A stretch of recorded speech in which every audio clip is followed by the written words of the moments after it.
Good morning! Yeah, sorry, it's been a while. Got a little caught up and stuff. Some rough weeks. Hi! Hi, good morning, guys. Thanks for coming in. How are you guys? Hope you're doing well. It's been really hot lately. I know I say that like all the time, but I think in particular this like week and a half has been really hot. Morning!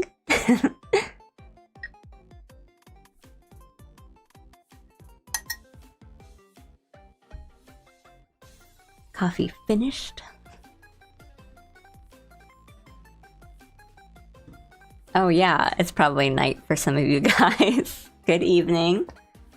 I'm good. Yeah, I'm good. I'm a little tired, but I'm good. That's my own fault. I like went to bed late.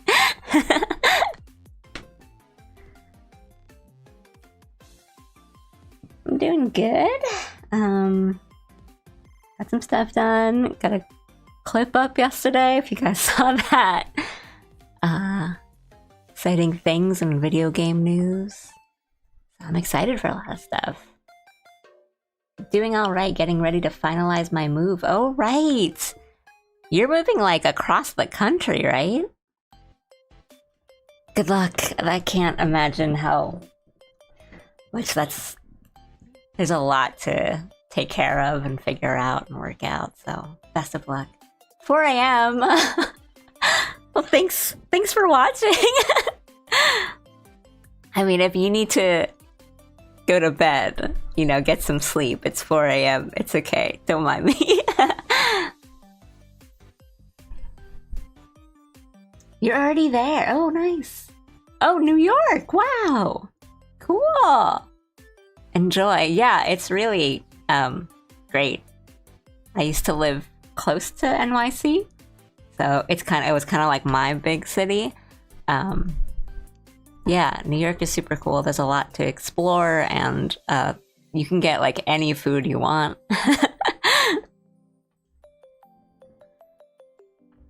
You said it was for school, right? Are you like starting soon? Do I like anime? Yes, I like anime. Gonna look for about the stream. Sorry, my go gotta check collecting quests. Yeah, it's okay. Don't worry.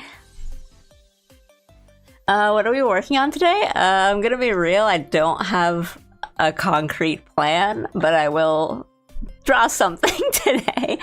I wanted to do a drawing stream today. Haven't done one in a while. I don't have like a specific file I'm working on. I'll probably come up with something. Or I have stuff on like the back burner and stuff I don't think I can really like show right now. But we'll do something. Catching the streams later than usual because of the time difference. Yeah. Yeah. Couple hours ahead now. But I'll do what I can. I'll probably still be... Oh, thanks for the hearts. I'll probably be still streaming around this time. Maybe I'll aim for like a little earlier because that'll help me too. I tend to like end like right a little too late for lunch for me, so you guys yell at me about that sometimes. Like, Allie, go eat something.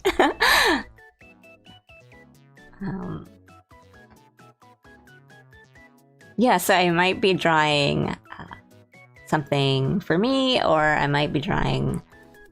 I've been playing a lot of Night Rain lately, so I might draw some cute little things for Night Rain. Do I like Demon Slayer? I haven't actually watched a lot of Demon Slayer. I should probably watch some more at some time. I think I only watched a couple episodes of the first season, and you know, I liked it. It wasn't like I didn't like it and I stopped watching because of that. It was just like I got busy, or there was other things for me that I had to do, I had to watch.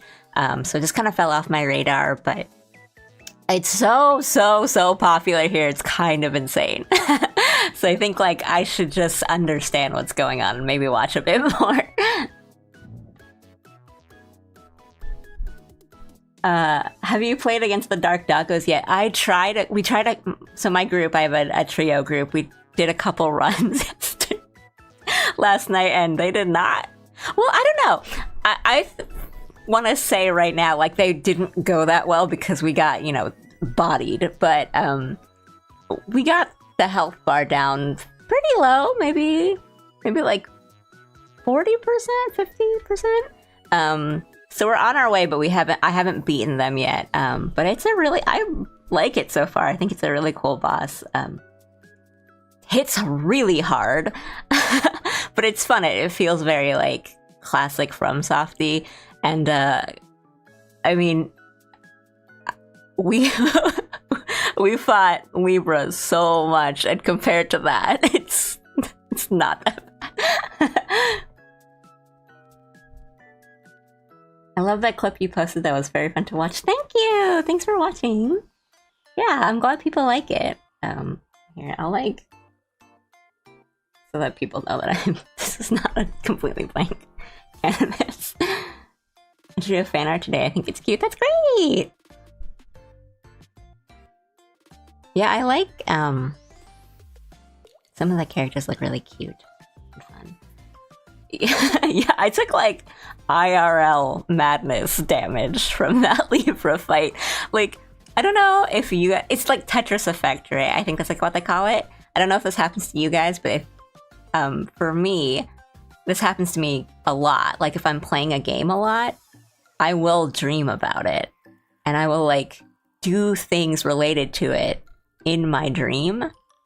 And for like a week, I was having Libra dreams. Like, it was bad. But we got him, and it felt really good. But there's a lot of trial and error to do for that fight. I remember in Japan there was Demon Slayer movie posters everywhere. Yeah. Yeah, I think the movie, the new movie came out fairly recently, and it's like destroying all the box office records in Japan here. Like, it's making so much money. But I'm a little bit it's not, Kimetsu no Yaiba or Demon Slayer's fault at all, but Ufotable, they have Demon Slayer and they have all the Fate stuff, and I'm sitting here waiting for my like 2016 promised Token Rambu movie.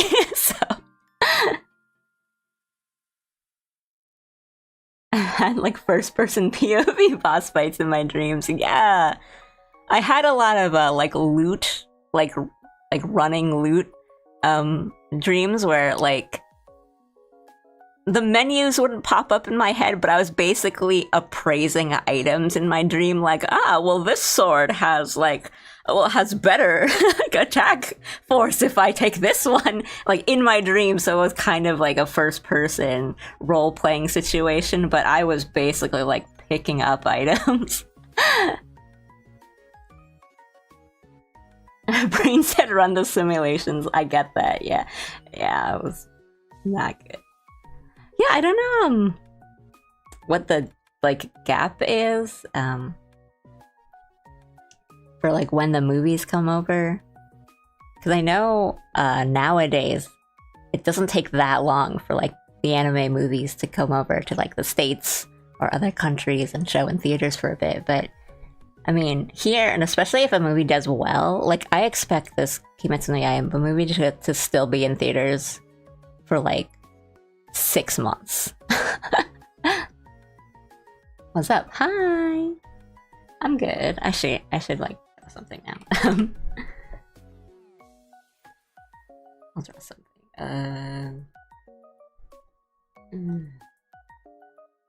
I'll just start.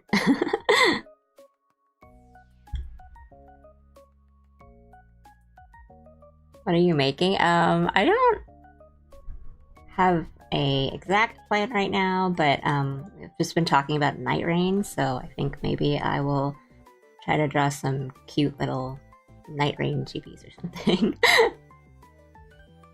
Yeah, no agenda today, which was, I was trying to avoid that, But I figured that if I just kind of sat around and tried to come up with like a plan or like, okay, we're gonna draw this today, then I would just keep stalling and stalling and not stream. And I thought like it's just better to stream and talk and chat and have something up rather than being like, oh, what's something cool that would be really fun for people to watch, and then I, end up chatting anyway and not like spend too much time drawing. Yeah, no worries. Thanks for coming in. I think the next couple of streams will probably have a plan or some goal, but today they've got nothing really.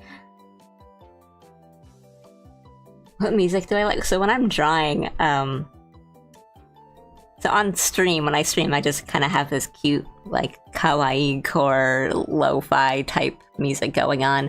But if I'm not streaming and I'm just drawing by myself, honestly, I usually put on either, like, game OSTs, like music from games, game soundtracks, or idol music, because I'm a big idol fan.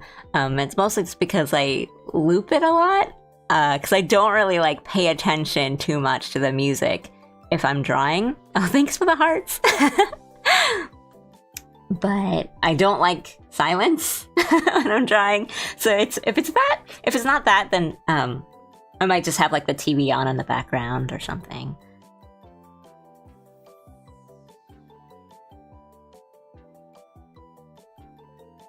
So, sometimes I'll do anime openings, but I always get distracted because I'll either want to like sing along or I'll just start thinking about the anime or I'll just start talking about it.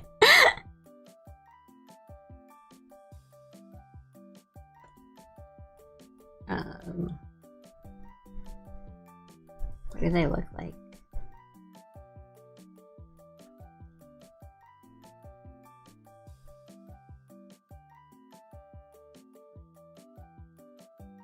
I listen to death metal when I draw, very soothing. I mean, that's not, like, too weird. I think a lot of people kind of find, like, metal music unironically soothing. Listen to someone else do the screaming so that you don't have to.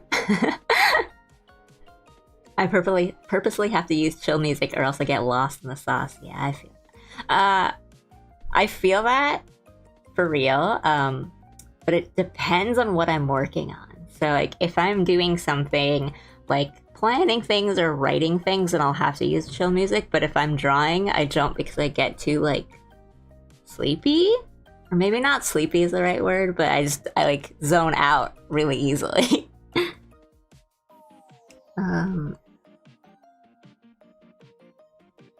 Wilder's got like a weird little helmet because he's got like this part that comes out.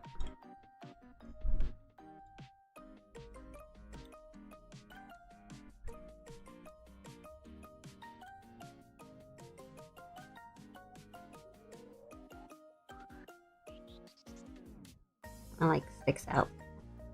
Something. Really tokusatsu-ish. And he's got like the little Thor wings on his helmet.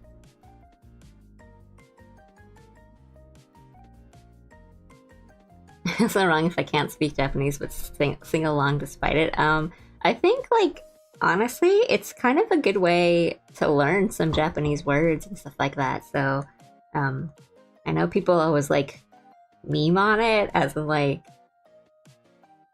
oh, people who don't know Japanese trying to sing along or like trying to learn Japanese from anime. But I think, like, honestly, anime helps build your vocabulary a lot. So, no shame.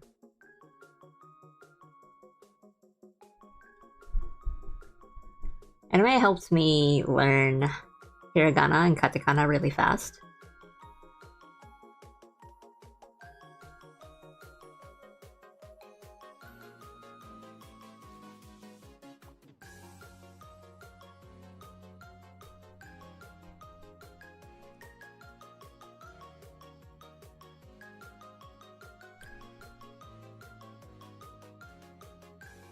There's that one like YouTube video that's like, oh, singing along to the anime opening, but only knowing the English parts. So.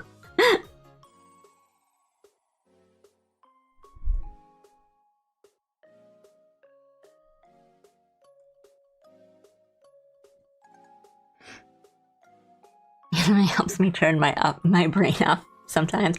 I am the opposite, but I think that might be an Ally specific thing, because I am so interested in art and the animation and stuff that I cannot not look at anime if I'm watching it, because it's like a visual media, and I like to pay attention to the animation itself and like, okay, how'd they do this? How'd they do that? So if I'm watching an anime, like I have to watch it with my eyeballs. Like I can't like look away. Kiss Kiss Fall in Love. And you just like long silence and then you wait and then you go get Kiss Kiss Fall in Love. My teacher actually used songs to help us learn Japanese. She encouraged us to sing so we'd feel less stiff when speaking. That's really good. Little tip, yeah. Okay, we'll get this a little wilder out here. Thanks for the hearts. I can speak of a bit of the basics, like konnichiwa, konbanwa, sayonara, arigato, kudasai. Yeah. I mean, that's... The basics are really important. So... And you wrote them. So that's good. For sure. Like, if you come up, like, here and you visit Japan and you know those, like, you're already a lot better than a lot of tourists, so. Your art do be peaked, thank you. Okay, since we're doing this, I'm just gonna open up. I did some doodles before, and we're just gonna go back to that so that I can be a little bit more distracted. This is me drawing them from memory. Let me get this a little darker.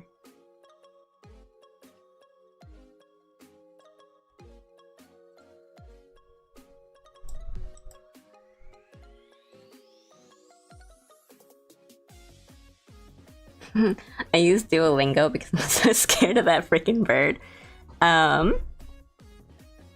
So for Duolingo and Japanese, I would say that Duolingo is... Yeah, okay. Thank you, Aru. I think Duolingo is a great start for the basics, but I'd recommend some other apps if you really want to get into it. Yeah. What Aru said. Personally, I think Duolingo is good for basically homework, is how I would describe it. It's good for review and kind of like a homework feel of like you want to get some extra practice in. But I think if you want to really learn things, Duolingo can be really hard to actually learn Japanese from. I did try it once. And yeah, I thought it was good for review because they do a lot of like vocabulary type flashcards and like sentence structure, like sentence practice. But I noticed that they don't really teach you how to read hiragana and katakana. It's kind of like they show you the hiragana and then it's like, okay, memorize what it looks like rather than like teaching you what it means. And same for kanji and stuff like that. So I think if you want to like really learn, I would try something else, like some other apps or like books or other websites, YouTube videos, and like learn from that and then use Duolingo as like practice and homework and stuff. Yeah, also a lot of Duolingo is AI stuff now. Yeah, Duolingo has changed a lot. So when I tried it, it was years ago and it was really different. And then even before all the AI stuff, I noticed that it did change a bit and I stopped using it then.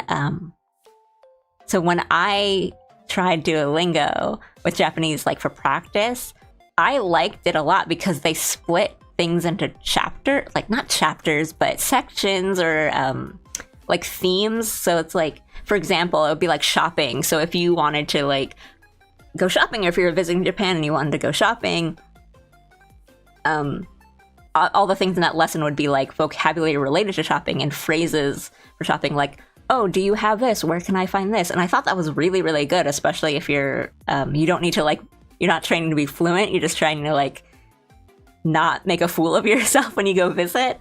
And then I think they just completely did away with that. And I was like, why? Like, this is what it's good for. Because it's helpful for other languages too. Like if you're visiting another country, like for vacation or business trip or something, then like that's super helpful. And then they just didn't do that anymore. Mm.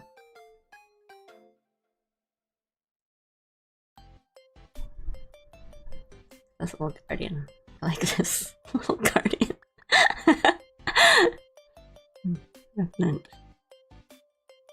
I forgot what Duchess and Iron Eye looked like because I always see them from the back. The rest of I like this raider and this like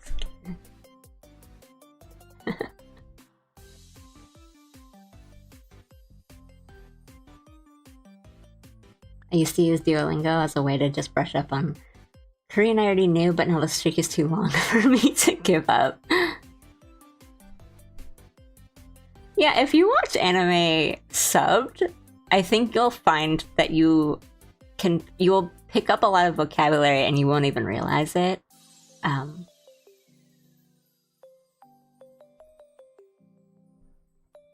if you really like pay attention, I think it helps for like translation purposes because, you know, languages are all like that where it's never a one-to-one. So it's good for like helping you understand what's being said and how to say it and like word choices and lots of vocabulary building, I think.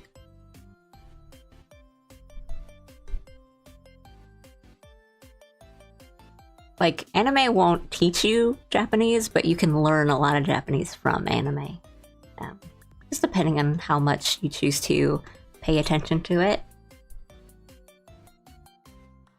I remember, like, I think I learned katakana from, like, reading anime titles.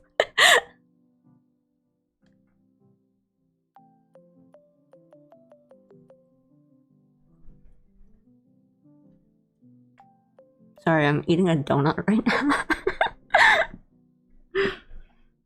By the way, do you like the Apothecary Diaries? I love the Apothecary Diaries. I'm like obsessed. I love it. I'm a huge fan. I have a bunch of like merch and posters and stuff. Ellie is eating. Oh, it's bad I'm eating sweets. I should eat, like, food, but I don't want to have, like, a full meal on stream. I promise I do eat after every stream, though. No! Okay, I haven't watched a lot of Demon Slayer, but I know a lot that happens, and yeah, foul. I think if I did, like, watch a lot of it and, like, or if I read all of it, I think Rengoku would probably be my, favorite. I like those kinds of characters.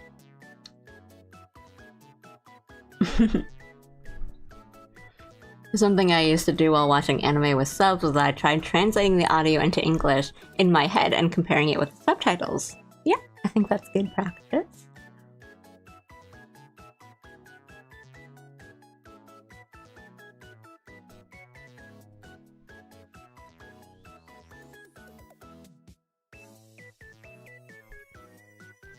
I do that too sometimes. Or, you know, read the subtitles and think, like, what is that how I would have translated it? Twirling my mustache.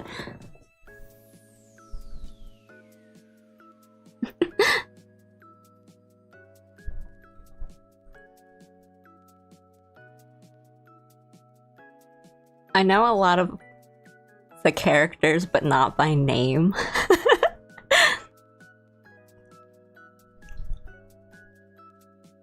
think the girl with the pink and the green hair is really cute, but I don't know her name.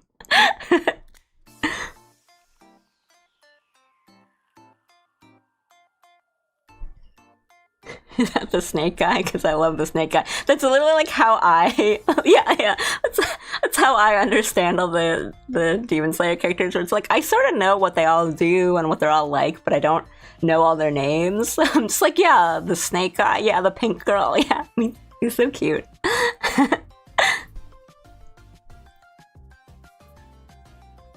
Can see me try to remember what Wilder looks like.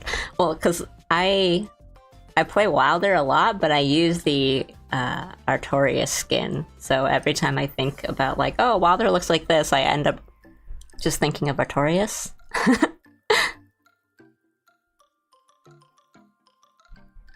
like this Guardian. This one's pretty cute. And then I redrew it.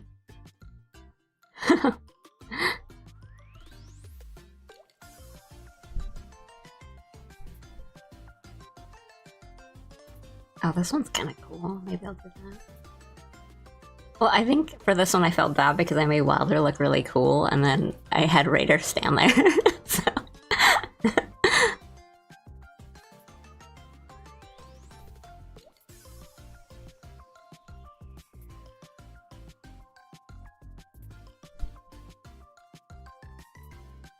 I think Sneaky McSneak.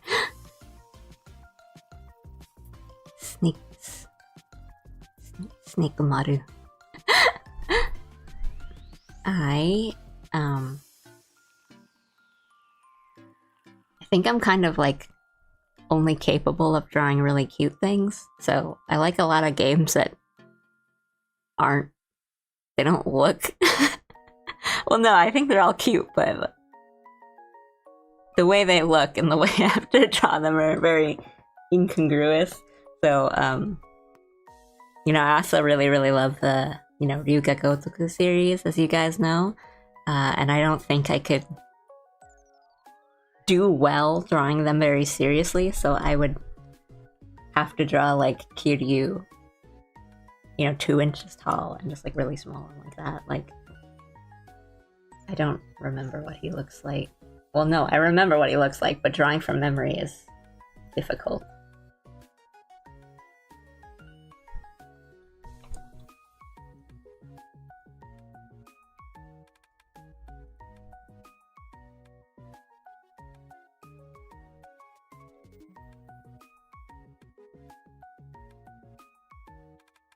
Yeah, I like TVs, but as some of you know, I'm very not confident in mine. Like, Kiryu's eyebrows are really intense. And he's also, like, pretty, like, square.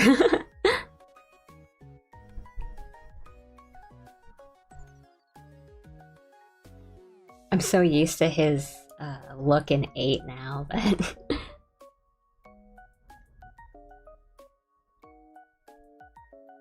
your art reminds me of some of those cute little side animes that some series have with their characters.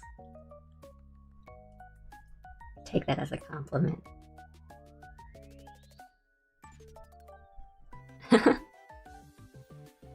Yeah, I've been watching Kaiju number 8 and they've added that to like the ends of their episodes. Pretty cute. Oh, what's his? I don't want to do like Vegeta. What is this?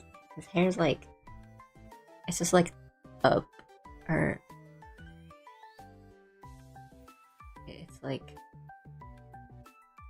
no, I'm doing it to Vegeta.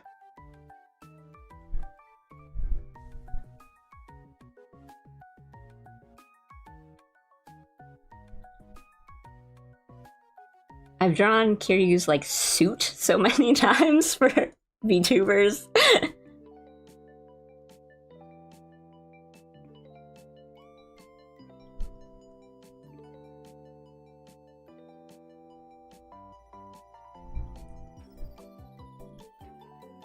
I'm not familiar with the series and the story enough to say that I hate anyone.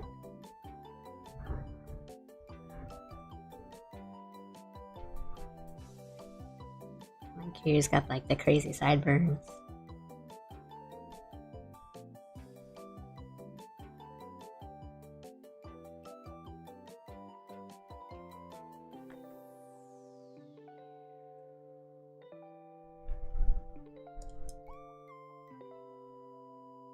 It's still too Vegeta because I made his head too big.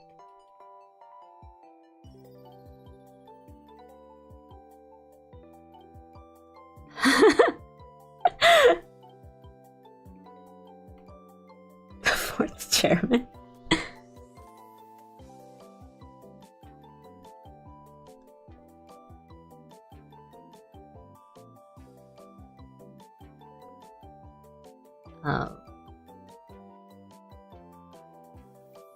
I'll make his body look cute.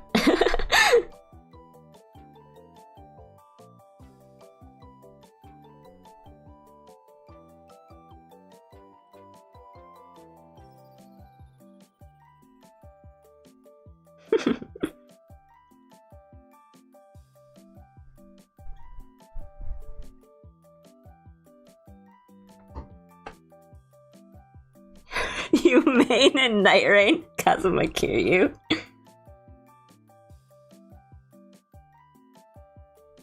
Look, Raider is basically Kiryu with a bike, so...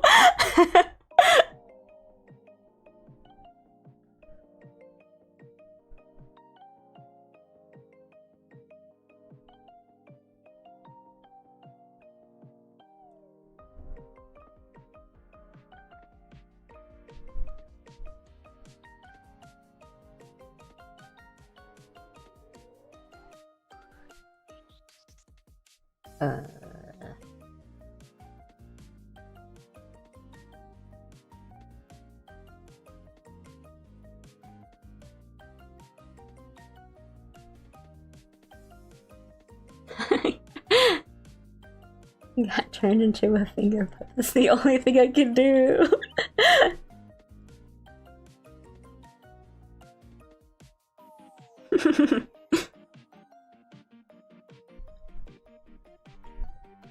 Okay, honestly, I think this looks pretty good for not looking at a reference too much. Got you.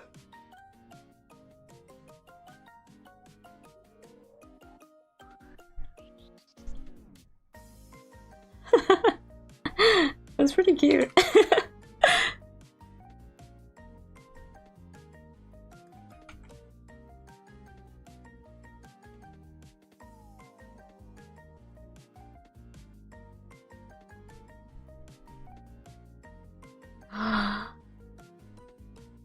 Is her name Shelmay?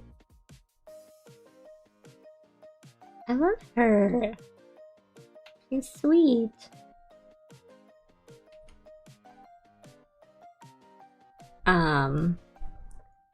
I like everyone. Shallan.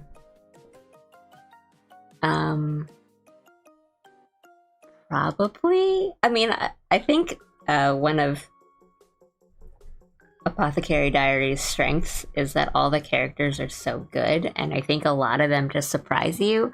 I think going into it, I think like one of the things I really like is that a lot of the I'm blanking out on words today. Consorts? Do they call them consorts? Like all the women, they're all really like fun and nice, and like they have their personalities, and I kind of like when I first went into it, I thought it was going to be very like a kind of like a typical Chinese court drama where, you know, there's just evil people. And like lots of drama, and I think the thing is a lot of the characters are just good. Like they're, I don't want to say too much for people that haven't watched it because I think it's so worth a watch. The like arc with like Lakan, Mamal's father, I think was so good because it wasn't this thing of like oh, he's so evil, but they also didn't make him like, oh no, but it's because of this, and now it's all okay. It's just kind of like presented him as just a character with things that happened to him, and I thought that was like really, really well done. If I had to pick a favorite, it's probably Jinshi, but I love everyone. They're all so good. The second season's not on Netflix, where you are? Cause I watched it all on Netflix. Yeah, I don't know. I know there's like regional differences everywhere. Cause I think, I mean, I don't know because I don't know how it is with yeah, the regional differences. Because it was on Netflix for me, that's how I watched it, but I guess Crunchyroll might have it where you are, or maybe that's why Netflix doesn't have it yet for where you are. Like, I don't have to deal with this thing, but I hear a lot about it from other people, like when they come visit. I know some people that's like not really into industry, but they know a lot about things that's going on because they kind of work adjacent to it. So I know of the woes of like what streaming services have what titles and how long they have to wait until they can have those certain titles on streaming. Oh, speaking of which, I'm so excited because they announced the Sekiro anime, and I love Sekiro, and it looks really cool. I'm not gonna get like too hopeful. I'm gonna like wait and see what direction they kind of go with it. But just that small little trailer they used to announce it looks so cool. Yeah. Go. I'm just talking here, so like just don't worry about me. Go Google it, watch it. It looks really cool. I'm into that style that they went for. It looks really like fast, but you can kind of still see what's going on. It looks so cool, and I love Sekiro. So I'm super excited. But that announcement, I know it was for like Gamescom, so maybe that's why. But they said it's like exclusively on Crunchyroll, and I'm like, how am I supposed to watch it?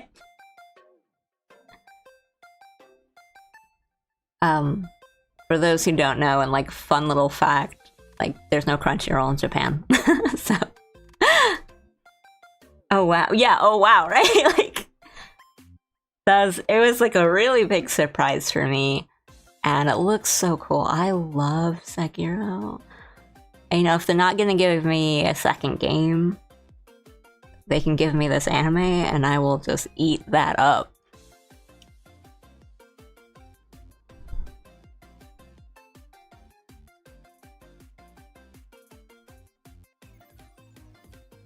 I just have this small little Kazuma Kiryu with all these nightmares.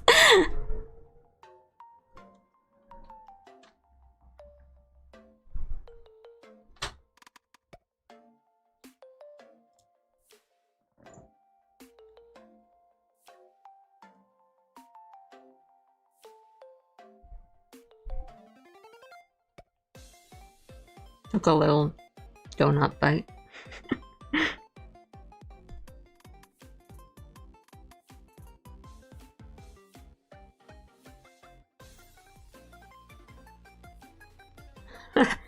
Right, this Kiryu has a lot of aura going on.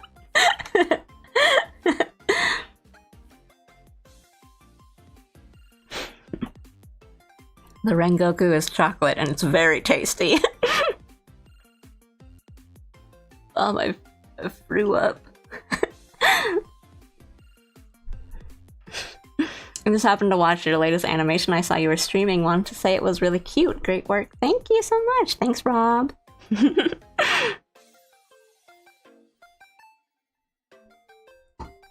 Yeah, I have got a couple others that are in the same state of like 80% done, but the files themselves are so messy that I like dread opening them back up and working on them. I'll try not to take too long. And then I'm kind of jumping back and forth and like some ideas for more recent clips, but we'll figure something out. But I'm glad so many people like it. Do you like Naruto? It was my first anime. A lot of people's first. I don't dislike Naruto, but it wasn't a thing that I ever got like really, really into it. I'll get back to that in a bit. Nice, looking forward to it. Thank you. Yeah, I have a lot of stuff for... I don't want to say a lot because it's more like the quantity of drawings I've done and not really like, oh yeah, don't worry guys, I've got like 10 clips loaded up. It's just like I've drawn a lot for them. For Tempest, so like the Hollow Stars EN boys. A couple more for Hollow Stars JP. I have to go back and look, see what's going on. And like I was saying, I kind of want to do some more recent ones because all of my ideas are for like clips from streams like 3 years ago that kind of still live in my head rent free, and I'm just like, oh, this is so funny. I still think about it. I have to do something for it rather than like something really recent that happened, 2 weeks ago. But I've been going through some streams in my backlog that's like, I bet this has funny content. But not to say that I'm like farming for stuff, I guess is the word. Because I don't really do that. Like, I don't really watch other people's streams to be like, what kind of content can I make out of this? Like, it's really just, I just watch them because I'm a fan and I enjoy watching them. And I usually put on streams when I'm working on something else, and then something will make me laugh and I have a little animation playing in my head and I'm like, oh, I should make that. Is the process.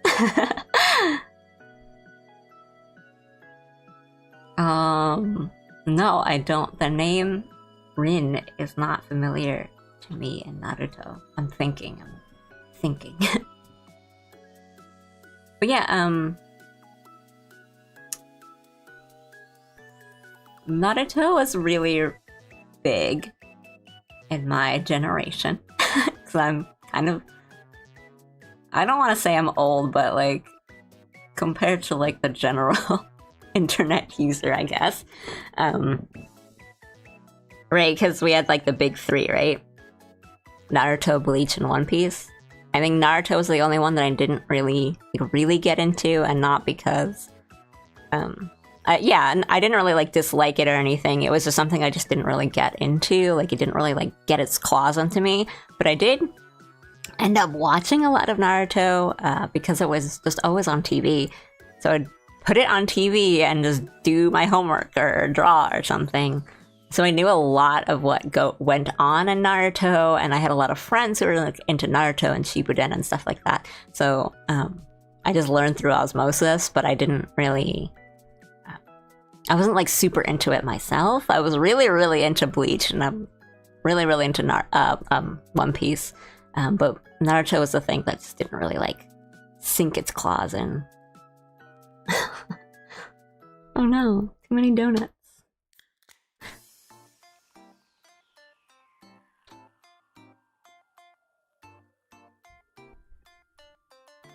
I mean, I thought of another donut, but I don't want to say it because it will make me sad.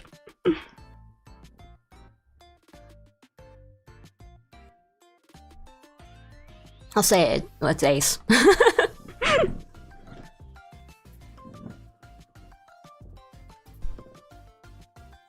A lot of my friends were big Naruto fans, yeah.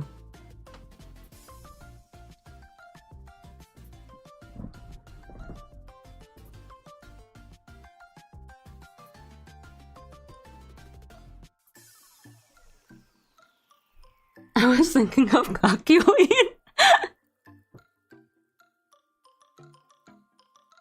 I forgot that that's actually how... That's what happened. I think it's because when it comes to JoJo, I always think of Caesar first. So I'm like, well, everyone in JoJo dies the way Caesar did, right? I did a quick Google and I read it on a wiki, but I didn't watch it. So...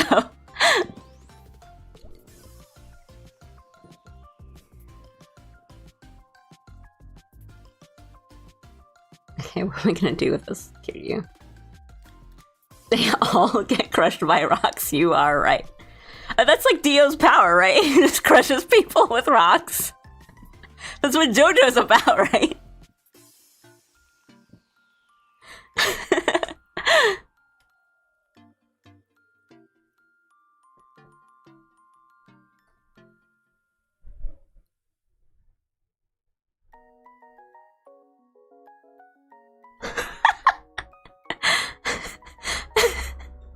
Rock music. That's accurate, though.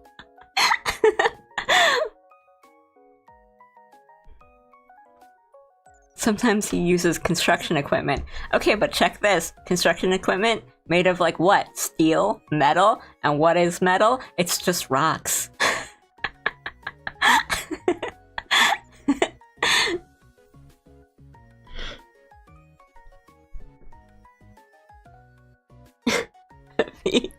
Metal.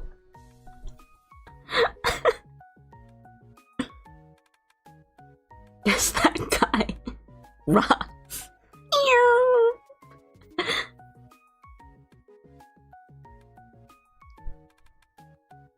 I liked a lot of the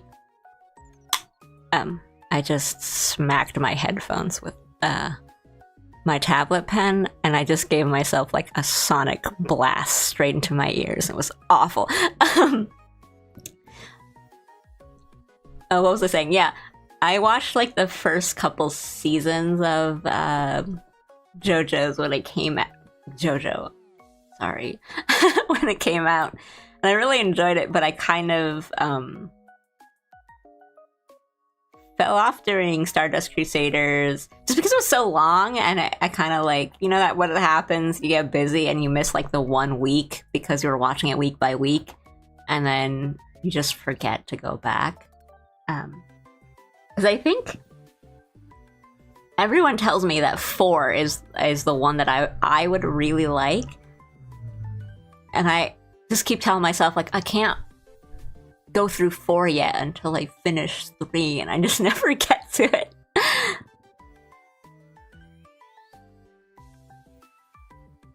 Most weapons are just fancy rocks. Some weapons are just rocks.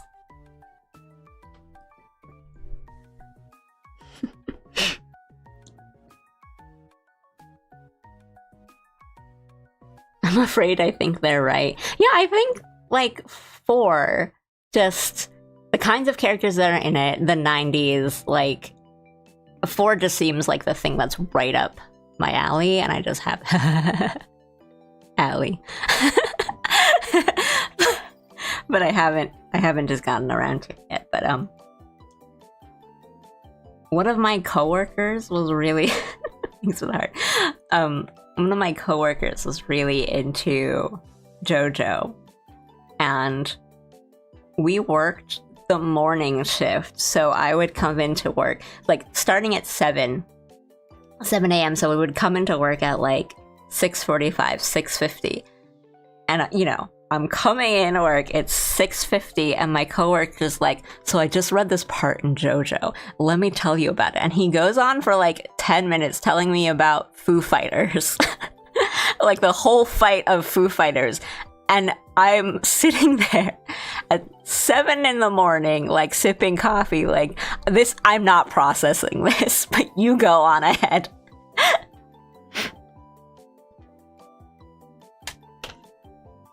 Is there a single person who dislikes Death Note? I really like the half of Death Note. I didn't really like... I mean, I think that's pretty common. The second half, you know, if you split Death Note into two, I think the second half is a lot weaker than the first. It's not necessarily bad, but the first half is so strong that once you get to... I'm acting like, you know, people don't know what happens in Death Note, and I'm like, I can't say it. I can't... spoilers, I can't say it.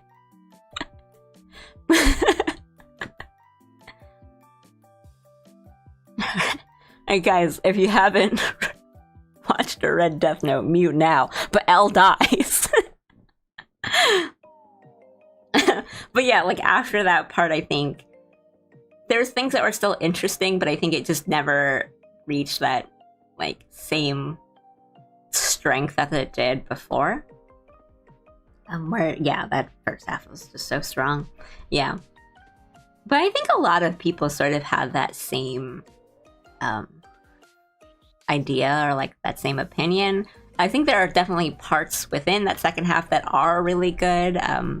I do like seeing that you get that downfall of Light and you kind of see what he becomes. I think those kinds of moments were really strong, but they're kind of few and far between, and they also just like feel bad because they're bad moments. Like, you know, he becomes a different person, and also even the really good parts, you're like, I think the ending is really quite good. The performance of it in the anime, both the Japanese and the dub, the English dub, both performances were so good. The music's really cool. It's fun. Is every anime getting a horrible live action media? Because, I mean, we can get into it. I think there's a lot of reasons. Some of it is because they don't really, you know, they try to make it too different, and I think some try to make it too similar, or like they try to one-to-one adapt a manga or an anime, and they're different media, you know, like there are things that are going to work better in like manga panels that it's going to work differently watching a moving anime that's going to be different when you're watching a live action. Yeah, like a live action show or a movie. And I think some people, and like including the fans, you know, don't really realize that, or it's like, oh, well, like this shot doesn't look exactly like the panel on this in like chapter 76, and it's like, okay, that might not be bad. The Bleach movie was so bad. I didn't watch it, but I like the sad thing is I really like the actor that was Ichigo in the live action. So I was like, sad. Greetings, Allie. Greetings, Sheriff. Cause yeah, I like that actor. I think he was Kamen Rider Forze, right? So I liked him, but you know, meh. Part for live action. Yeah, we don't talk about the Dragon Ball live action. I really like the live action One Piece as a standalone show. Yes, I agree. I like the One Piece live action, but I think like it's not really the same thing as the anime or the manga, like the manga. But I like that. I like that it feels different. I like that they did different things. But it still has that One Piece feel. It's just very different, and I think that's okay. Like, it's kind of clear that they were going for different audiences, and it worked. I mean, a lot of people I know, like myself included, their family members watched the One Piece live action before they did. So, like, I think my dad watched the One Piece live action before I did. My friends like grandma watched it before they did, and it's just like, yeah, and I didn't wait that long. I think I waited like 3 days to watch it. And I was just getting like WhatsApp messages from my family like, oh, the One Piece live action. Like, I watched the show on Netflix called One Piece. It's really funny. You should check it out. Oh, they're not gonna get to Big Mom anytime soon. Let's not worry. Yeah, the fact Oda was involved in production was a really great choice. Yeah, I think... Yeah. Right, and I think he did have a good sort of sensibility of, you know, we can do some things different, but we still gotta make the characters feel like the characters. I think they did really good casting choices, and characters look really good. And they still kind of look weird, you know, like they got all that crazy look. You know, Zoro's hair is still green. Like Sanji looks so good. I think Buggy looks so good in the live action.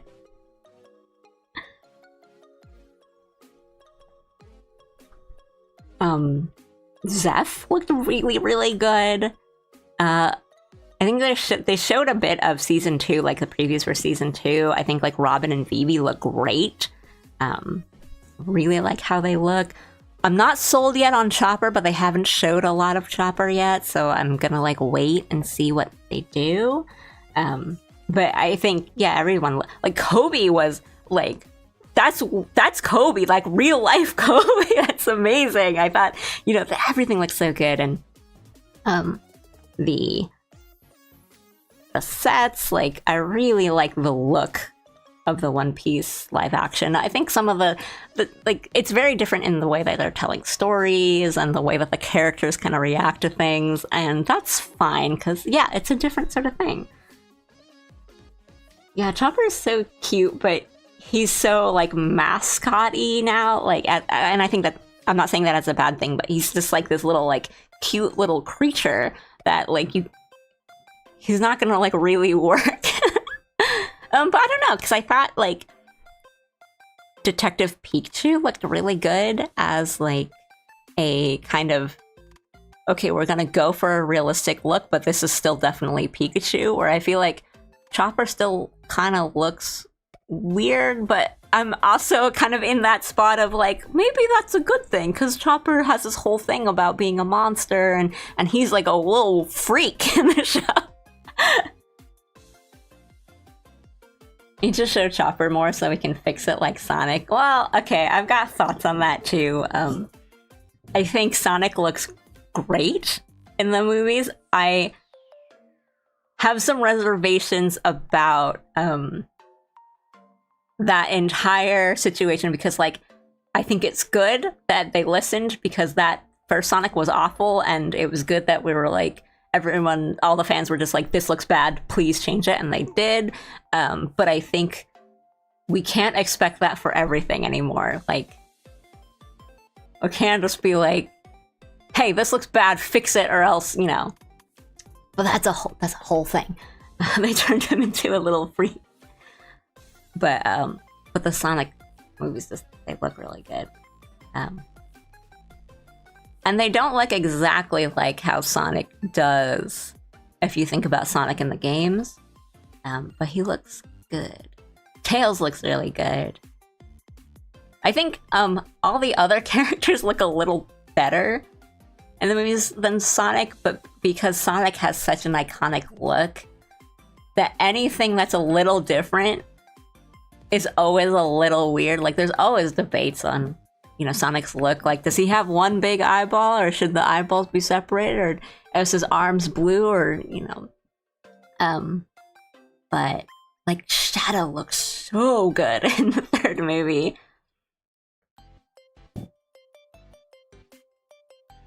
Yeah, I'm a Sonic fan. I'm not like, I haven't like played all the games and like followed them, but when I was young, I was super into Sonic, and we did this whole thing about where I haven't, like, I'm saying that, but I have not drawn that much this stream. I'm just chatting. I should just stop and do like Zatsus for now. But I grew up with the games. I had a Sonic phase like most people. super into Sonic Adventure 2. Favorite gamer character? It's gotta be, yeah, I mean, Sonic Adventure 2 is like near and dear to my heart. Favorite character? Probably Shadow.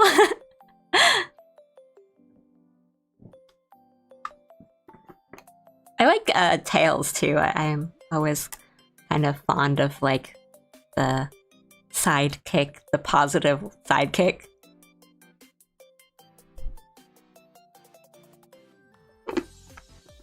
Yeah, I think Adventure 1 has more of that adventure feel, but I think I played 2 before 1, and the characters in 2 are just like, Shadow's so cool. Oh, Sonic X, natsukashi. Ominous Kiryu staring into my soul.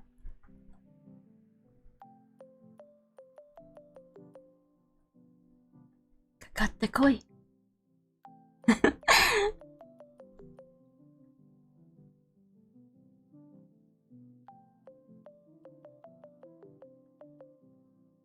let's...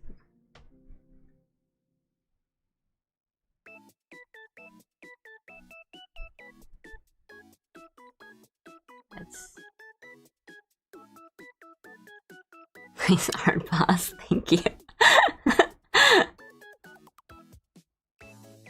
Shadow is the cool band of the Sonic universe, essentially.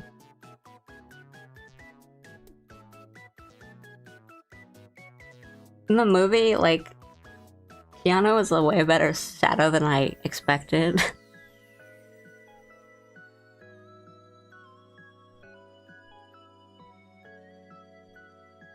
Shadow's backstory in the movie made me cry. Yeah, I liked the direction they went with it because they didn't really change the actual like story beats of Shadow's backstory, but I think because they showed more, and in the movie it felt more like they were just kids. So it was like it was like really sad in the movie because it's like, no.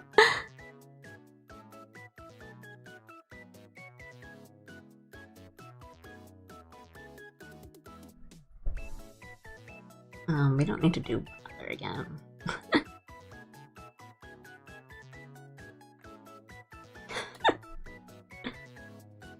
Yeah, Control stands for Coca-Cola. Yeah, I like the Maria in the movie and how they showed her, like, her in the games. It's just kind of like, yeah, she's a good, sweet girl.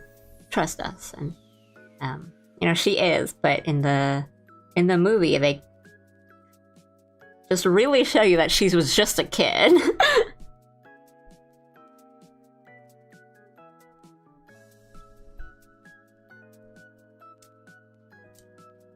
Aren't they making like a Elden Ring movie or something too? Half of the audience in my movie theater cheered. That's like a whole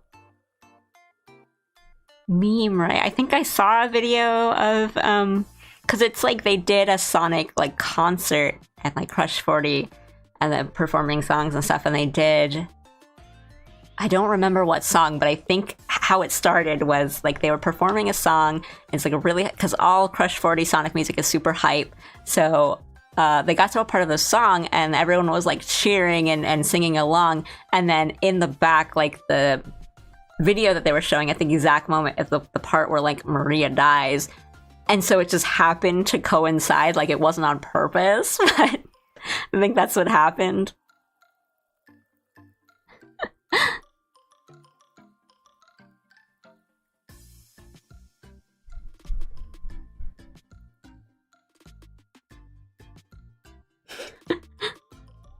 I think an Elden Ring movie has potential to be either really, really good or really, really not good. Yeah, I could have, maybe it was Live and Learn, or it was like one of the Shadow songs, like I Am Me, maybe. I think think it's just like on there, like on YouTube or something. You can check, but I think that's the story. I'm not like don't quote me on that.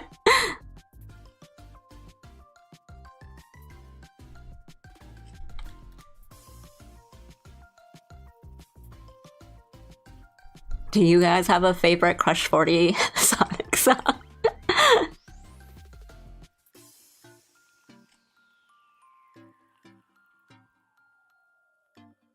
Yeah, All Hail Shadow's pretty hype. It's silly, but it's hype.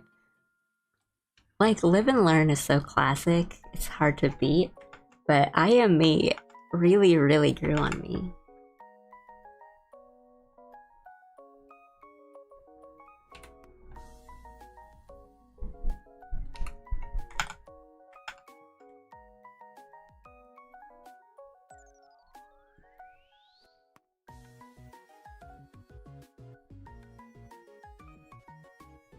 Guardian's armor is so cool. Guardian just has a really good design. FromSoft and they're like... they're furries, essentially. Are so good every time. But every time I can only think of two, but you know, when it's Guardian and Blide, like, that's all you need. I don't remember what Halberds look like, but it's probably the other way. But it's there.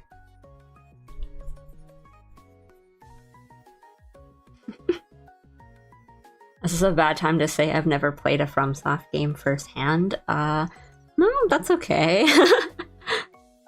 Almost understandable. They are very difficult, obviously. But I think that's a lot of the fun.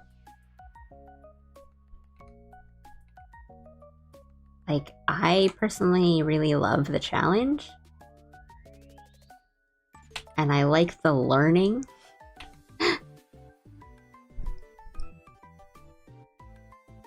Do I know why Shadow is named Shadow? I don't, but I want to guess it's probably a thematic thing.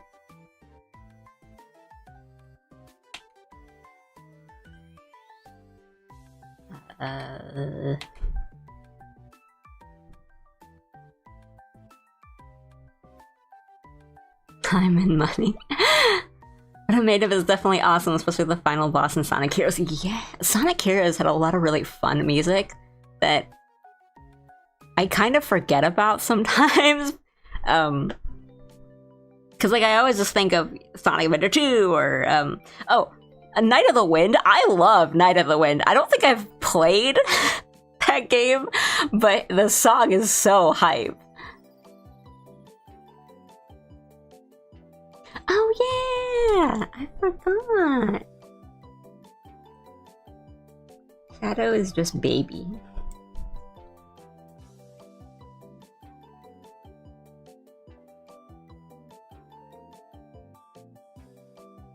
No, it's because Shadow sounds cool and I like it.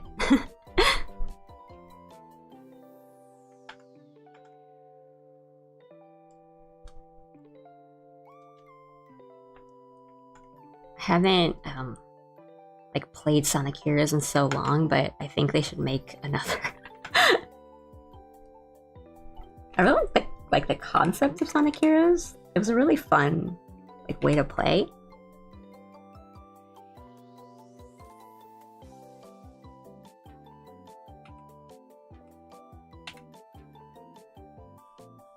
But I mean, Sega could just make the Chao Garden game and make like a gazillion dollars. So,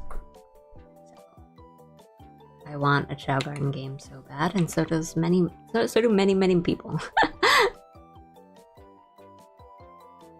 Like a Yakuza Cabaret Club Manager game that would go hard.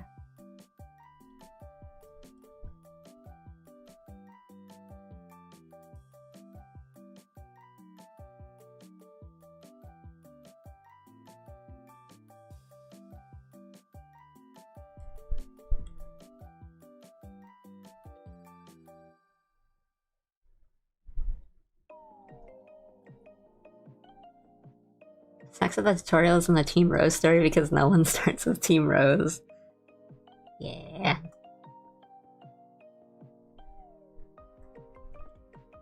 But it's not like they're not liked characters. I mean, like, you can't go wrong with Big the Cat.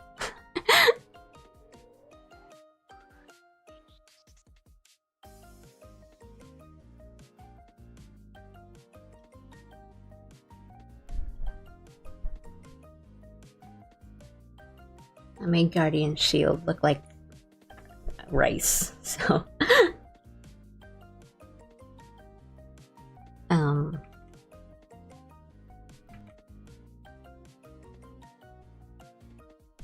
Yeah, I love FromSoft games, but I do think they're difficult and they're kind of I would say there is a learning curve and a wall that you gotta conquer, and it can be quite difficult for people.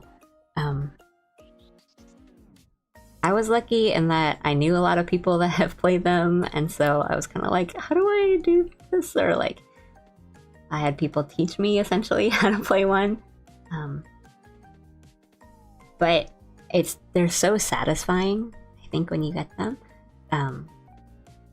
When you get them down and you win, and like the some of my best moments playing video games like ever has been defeating a really hard boss. In a FromSoft game, so like I think if you can, I would just like super recommend it. And I really like the way they tell stories, and I know that's like like Dark Souls lore, it's like almost a meme now.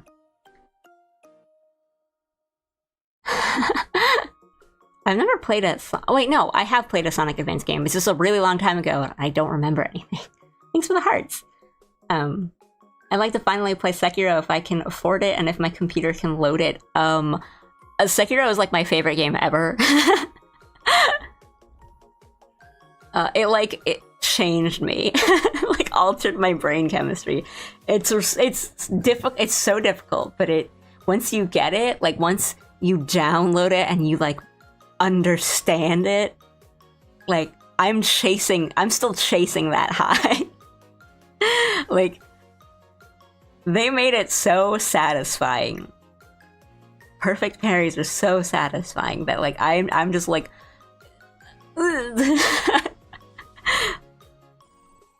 I would say hello. I would say wait, because it does go on sale on Steam quite often, and it's like usually like 50% off.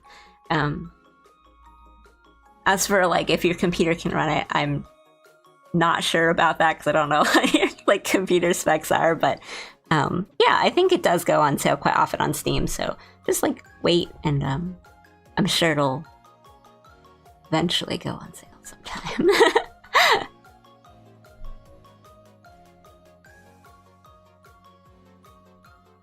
Hello, Extreme.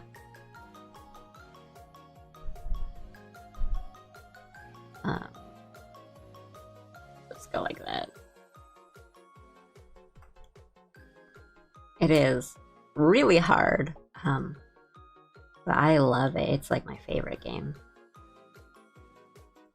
What was I talking about? Yeah, like lore. So before I ever played a Dark Souls game and like I heard about all the lore, and they're like, well, like the lore is not through cutscenes, it's through like item text. And I thought it was like, I thought what people meant was that you pick up a shield and there's like a 2-page story to read for every item. And I was like, that doesn't sound like fun.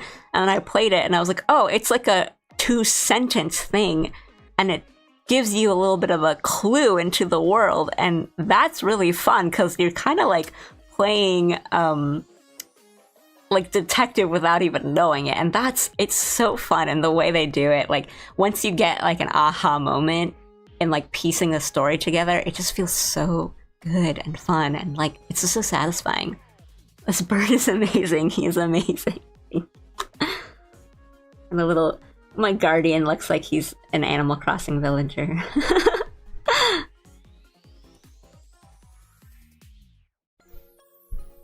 I like Guardian.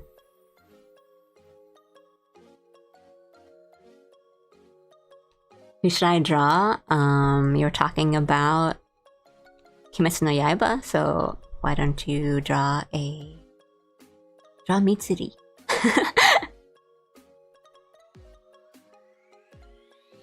Or Rengoku.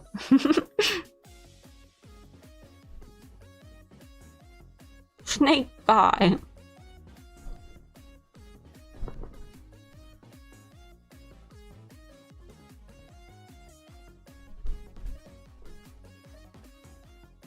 I would make him my neighbor in Animal Crossing. I think Guardian would be such a polite neighbor. I'd give him gifts every day.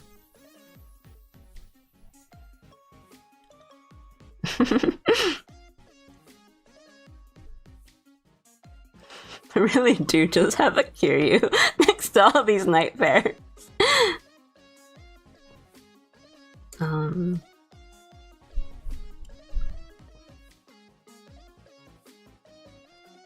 This raider is not big enough. Needs to be wide.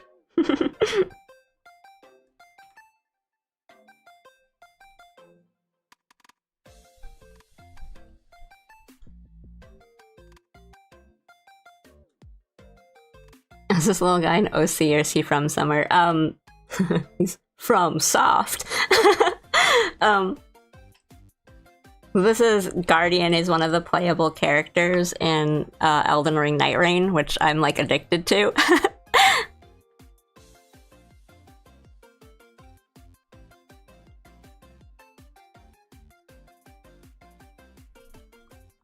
But I'm drawing really slow, so maybe I could do like pivot and do like OC stuff maybe, but I've just been chatting.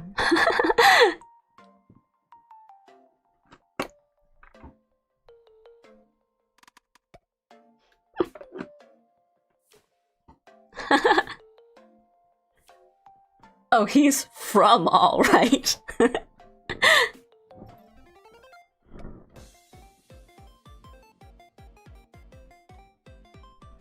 actually on their way home after picking up Kiryu from school. I think it's the other way around. These are all the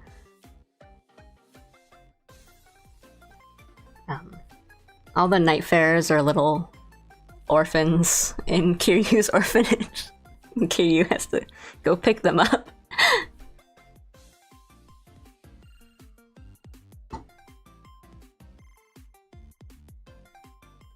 Let's like move Recluse down.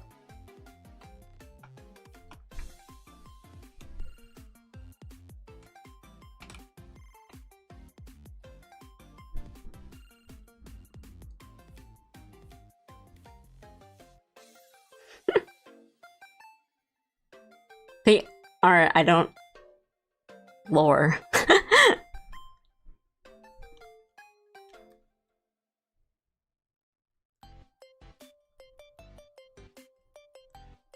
I mean, actually, most of them probably are. But I just meant it in a way that they all look like little babies.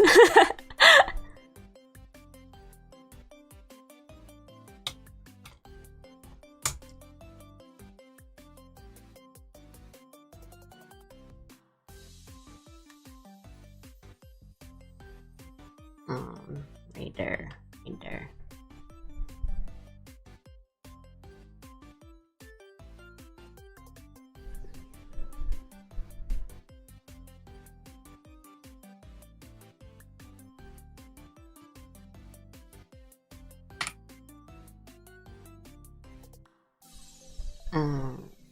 With this.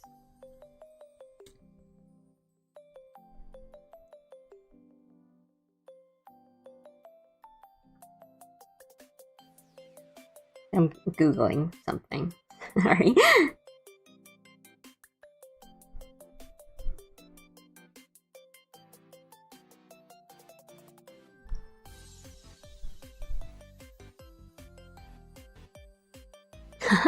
This little baby could probably kill me in 4 seconds. Never judge a book by its cover.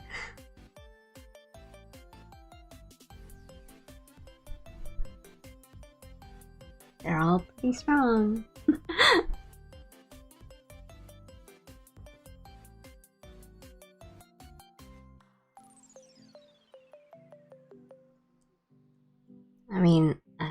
Ichiban's hair is so crazy that I'm not sure I can do it.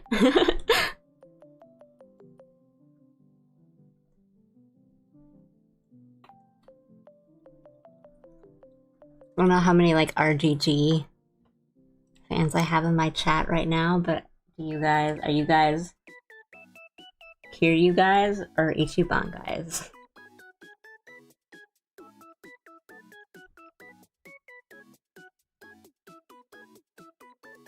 Oh my god, I just noticed the girl panda was added. I forgot to say, yeah. Over there, in this general area, I added my little panda girl. Isn't she cute? I forgot to say, I was working on stream stuff. I haven't streamed in like a week, but I was working on stuff, but I added her. Yeah. Isn't she cute?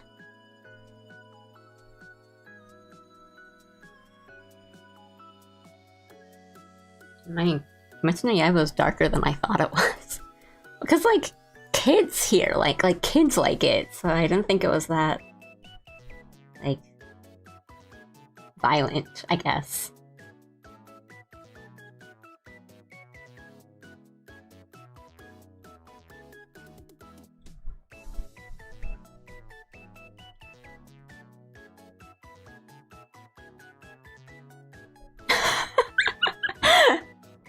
Kiryu is my favorite protagonist in Yakuza 0 to 6, and Ichiban is my favorite in 7. In 8, it's kind of 50-50. Actually, Yakuza 0 is also 50-50 with Majima. That's fair. That's fair. I love Ichiban, especially his little Twitter account, but Kiryu is still my main man.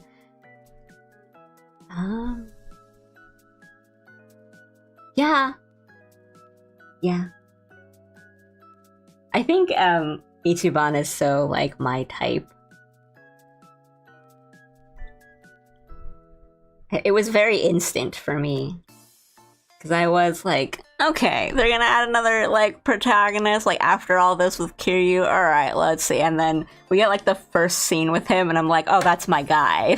That is my guy.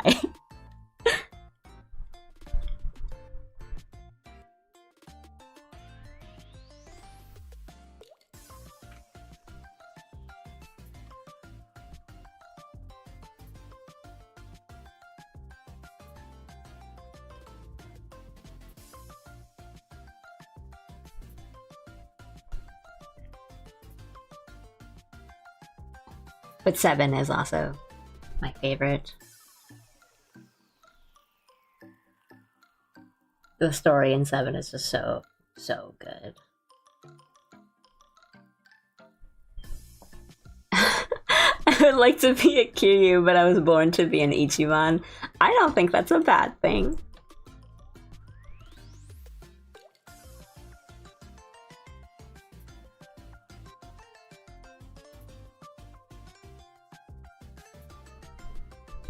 Ichiban's whole thing is that he chooses love and kindness.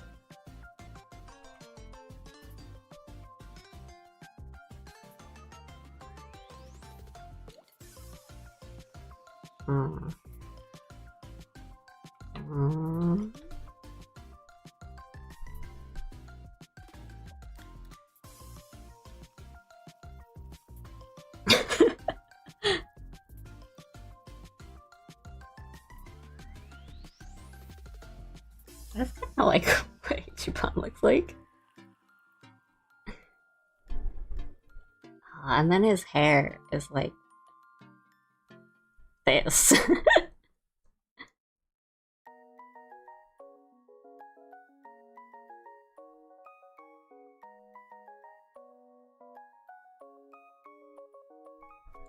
But like, as I said before, I think Ichiban is essentially Gintoki. And Gintama is very near and dear to my heart. So they are like RGG Studio just gave me another Gintama.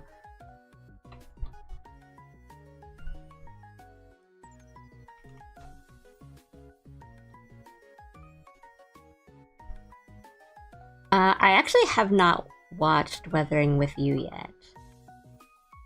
I think they just added it to Netflix, so maybe I'll watch it soon.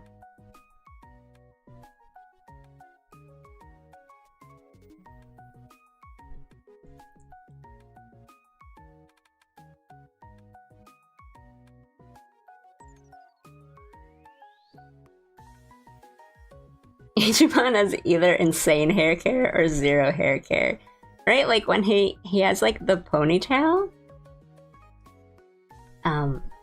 His hair looks so nice, like very shiny.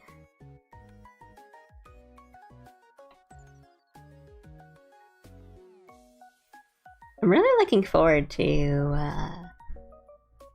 RGG's next game, Stranger Than Heaven, or whatever. Is that what it's called? It looks really different, and it looks like it'll be really crazy and violent, but looks cool. Forever waiting for my Judgment 3, but we'll see.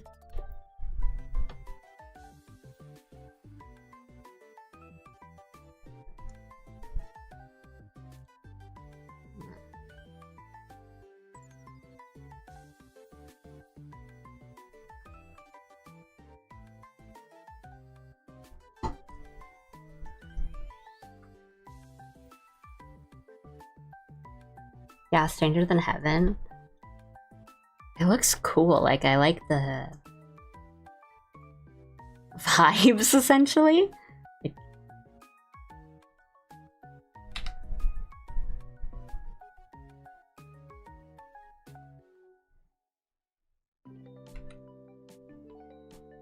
I don't know what it'll be about, or there's already a lot you can kind of speculate just on the... Like, I'm in the camp of, I think it's gonna be like a Tojo Clan, like, origin story, like, big prequel kind of thing. I believe that, but it could just be a complete, like, standalone game. But, you know, they're called RGG Studio, and I would imagine that they're gonna try to connect all their games together. Like, Judgment is literally in the same neighborhood, literally, as the Yakuza games. So, like, I think it will be, like, Tojo Clan origin, maybe, but, I don't know, we'll see. Omi Rengo.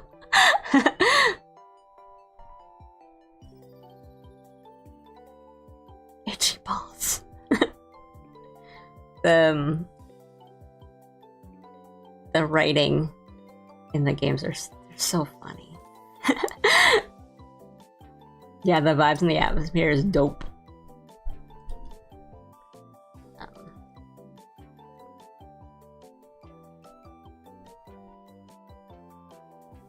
Let me just... Okay, it's not too bad.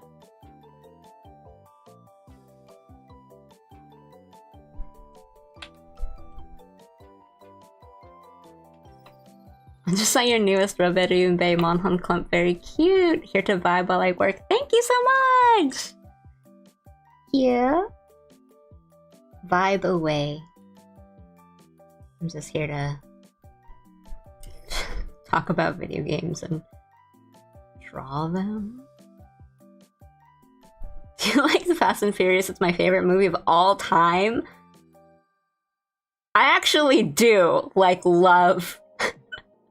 I love the Fast and Furious movies. I kind of recently watched, like, I haven't watched all of them. I think we have 2 more left. Like, Fast... What's the 9th one called?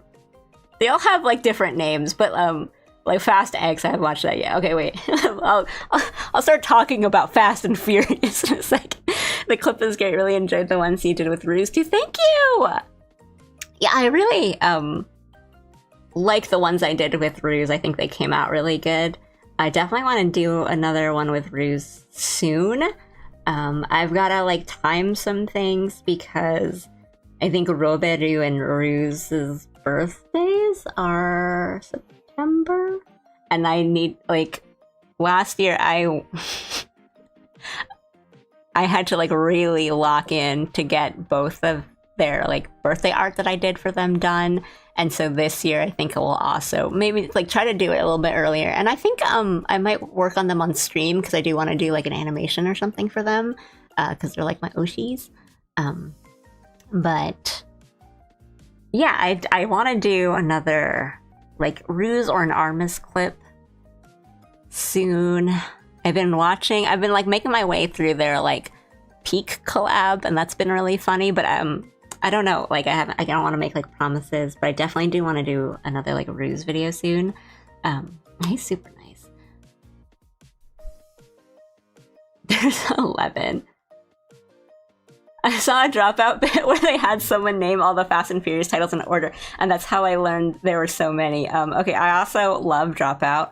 And when I was watching, my husband and I were watching that episode together. Was it Game Changer? Where they do it? Yeah.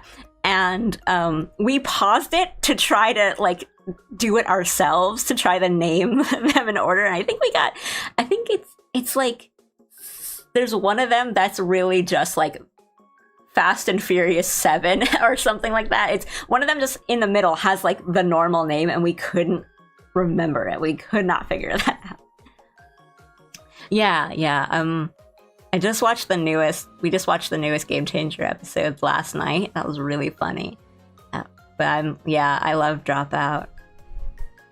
Yeah, they just give you a curveball in the middle of the franchise. Everyone's like Fate of the Eight, like, or the like I don't remember what 9 is, but like Fast X. Wait, okay. There's The Fast and the Furious. Too Fast, Too Furious. Fast and Furious Tokyo Drift, which, by the way, I love Tokyo Drift. It's a good movie. 4 is Fast and Furious 4? Or no. Me and my girlfriend paused to try the Pasta Shapes one as well. I tried the Pasta Shapes one, and that made me realize, like, I know 3 pasta shapes. And half of it, I think maybe I know more, but I don't know them by name. I'm just like, the one that's like a shell, the one that's like a bow tie, the one that kind of looks like this, and I draw like an S in the air. Am I right? I'm right? Okay, wait. And 5? Fast 5. 6 is... It's like 6 or 7 that's the one that's like just Fast and Furious 7 or something. Fast and Furious 6, and then that means 7 is the one that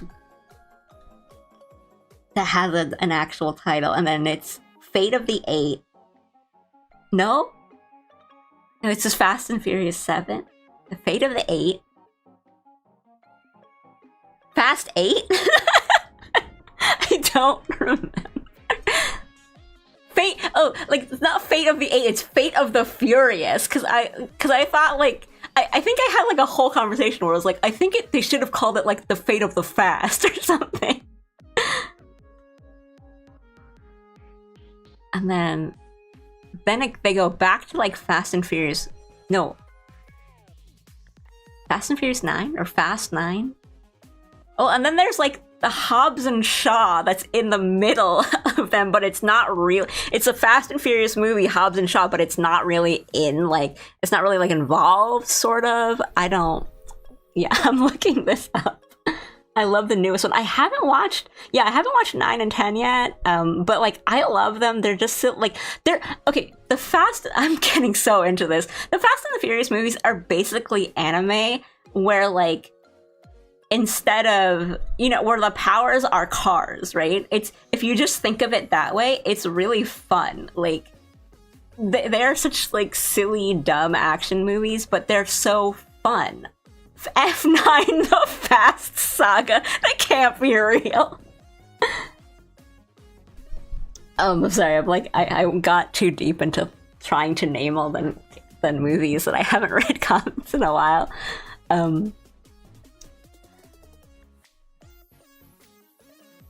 But anyway, wait, let me go back for a second and say thank you again for watching my clips.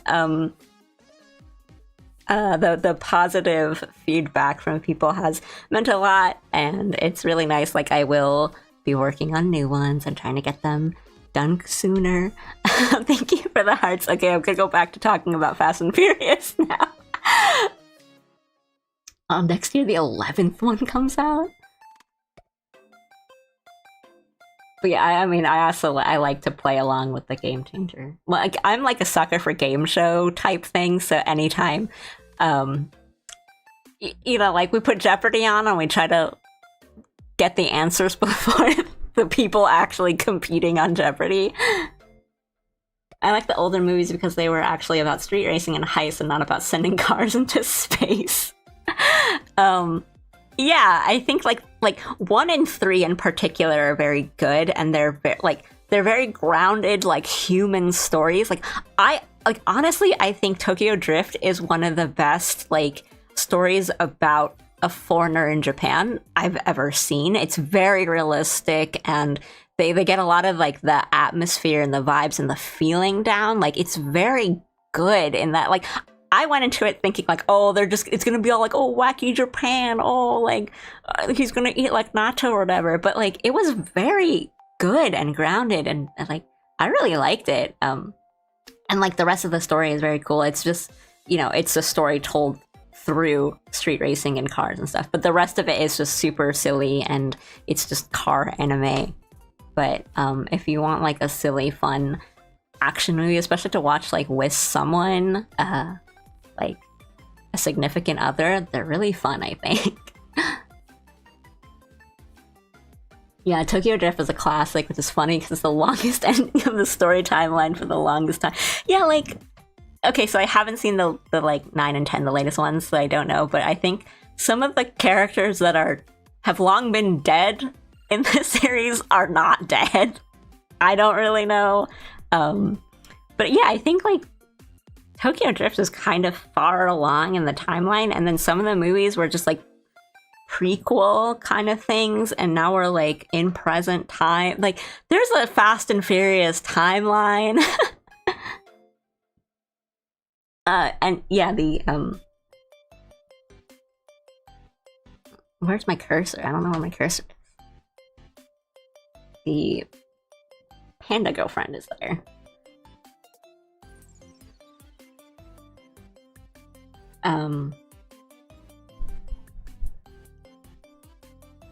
Yeah, everything past the first couple Fast and Furious is like an AU fanfic, essentially. It's just like, I think there are some movies where it's just like, what's the coolest stunt that we could do with a car? Okay, let's do that. And like, okay, we'll build the story around that part. Have you seen the Game Changer episode that had the capital of somewhere and it was a stupid long name? Try not to spoil the gimmick if you haven't. I don't think so, because it doesn't sound familiar to me from the way you're describing it, but I just might be like forgetting it, but I don't think I have, because I haven't watched like every episode, but I've watched a lot. So in Japan, so the titles have been getting me mixed up, because in Japan, the Fast and Furious series, they're actually showing one on TV like soon. I think in like an hour. What's Up Cartoon Character has the art going. The art, I'm drawing very little this stream, actually. I've tried to draw some like Yakuza and Night Rain characters, and I've really just been stopping to talk about anime and Fast and Furious, because that's what's going on today. But thanks for coming in. What was I just... Oh yeah, in Japan, they call the... Kiryu, very nice. Yeah, I've been trying to draw Ichiban, but I've been getting distracted. And then I am flipping back and forth about whether I want to draw the suit or the, like, Aloha shirt in 8. But yeah, in Japan, Fast and Furious, they call it Wild Speed here, like Wild Speed. is what they call the franchise here. So the movies come out called Wild Speed, and they all have different subtitle, like tags too. So it's like Wild Speed Euro Mission, like Wild Speed like Fire Boost or something. So it's not even that there's like 10 different Fast and Furious titles to me. There's like 20. And I haven't watched one in Japanese yet, but I think it's essentially the same as in I've heard people in Japanese make references to it by saying family in English, like oh, like oritachi wa family, and it's just like, oh, like Wild Speed. So it's like I think they do the same things, like translated, not even translated, they like just use the word family.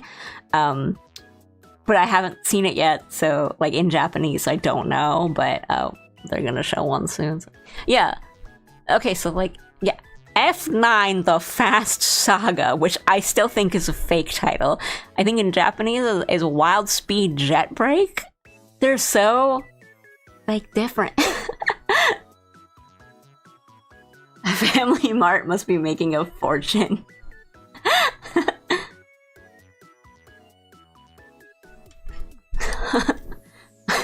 Didn't realize my Ichiban was that bright.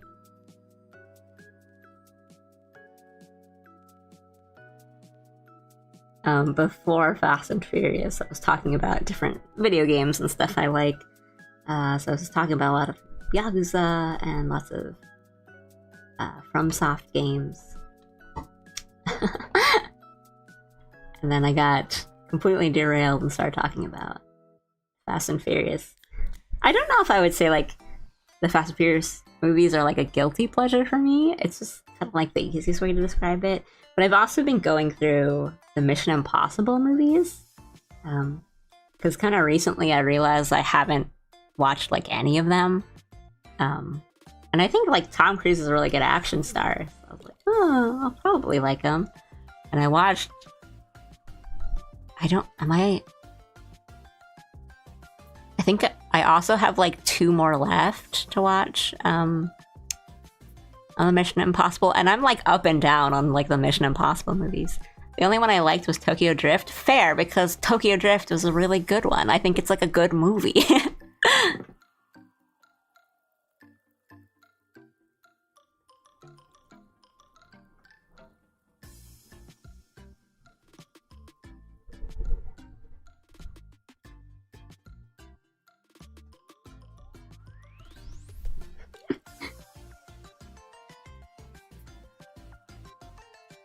I'm also like a sucker for like one-liners and just kind of funny. Like, hit the nos.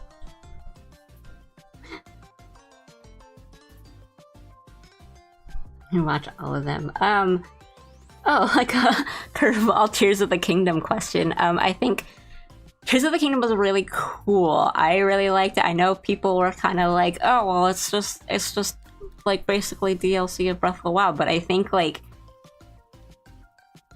the best way I can describe Tears of the Kingdom and my feelings on it is that I think like Tears of the Kingdom is a really good game, and the things like they accomplished in making that game, like it works too well. And I think the reason why it wasn't like this big, huge like cultural shift the way Breath of the Wild was because like it worked too like almost too well. Like I didn't think that a game where the whole thing was like, okay, here's a bunch of stuff, glue them together and make a mechanism and it will work in your game. I'm like, oh no, that's gotta not work sometimes. Like, you're gonna glue 2 things together and it's not gonna work. And like, it works.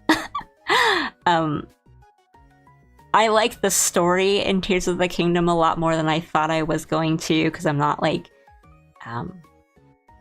that huge on like really structured narratives in like Zelda games. I like a lot of that kind of mystery and that like a lot of the older ones where you kind of get them bit by bit. So I was a little worried. I was like, oh, is this gonna be like a lot of cutscenes and like explanation and exposition? But I really like the story in Tears of the Kingdom, and I really like Rauruz? Is that his name? That's right? Yeah, I didn't know if I was getting it right.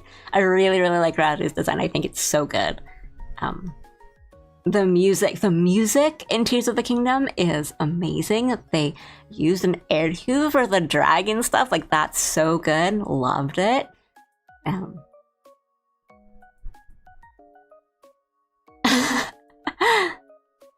Ichiban Kasuga is literally me, if you even care. I do care because I love Ichiban. I did the suit without, like, looking at a reference, but I'm rewatching all of them. If I remember, there's a line in one of the Mission Impossible movies where he literally says "mission accomplished." That is correct. Day one robot human with rocket peen creation. Like, I always laugh at that. I've seen that video so many times with like he shoots the arrow and like the little rocket peen like shoots out sparks. It's always funny. It's always funny. I like Wind Waker and Minish Cap. Like, yeah, I'm a big Wind Waker. I think Wind Waker is my favorite of the Zelda series, like main game. Like, it's so good. The music's good. The story makes me cry every time. It's just so, it like looks beautiful. I love Wind Waker. Minish Cap is also really good, and like I really like the story and all the lore and stuff in it. But I like a lot of Zelda games. Link to the Past is really good. Hi Ali, thank you so much for the video. Thank you, Jisan. Alinium dose.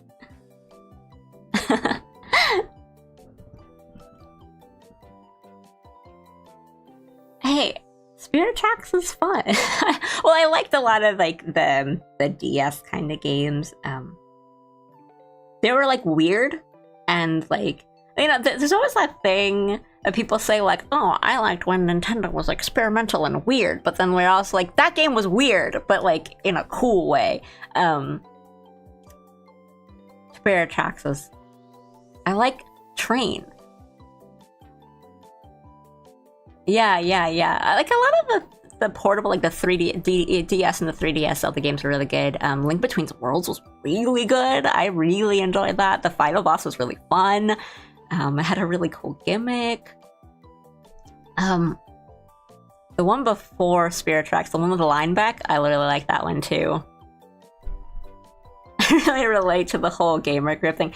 Oh, about that. So I think like I didn't remember about the Monhun claw grip until I got really like way into a lot of the art was already done for the video. So I was like, oh, he probably did claw grip, and I was like, I could have pushed the drawings a bit more to have like the really, like, if you don't know what like the Monster Hunter claw grip is, like maybe look it up or something. It's really cursed.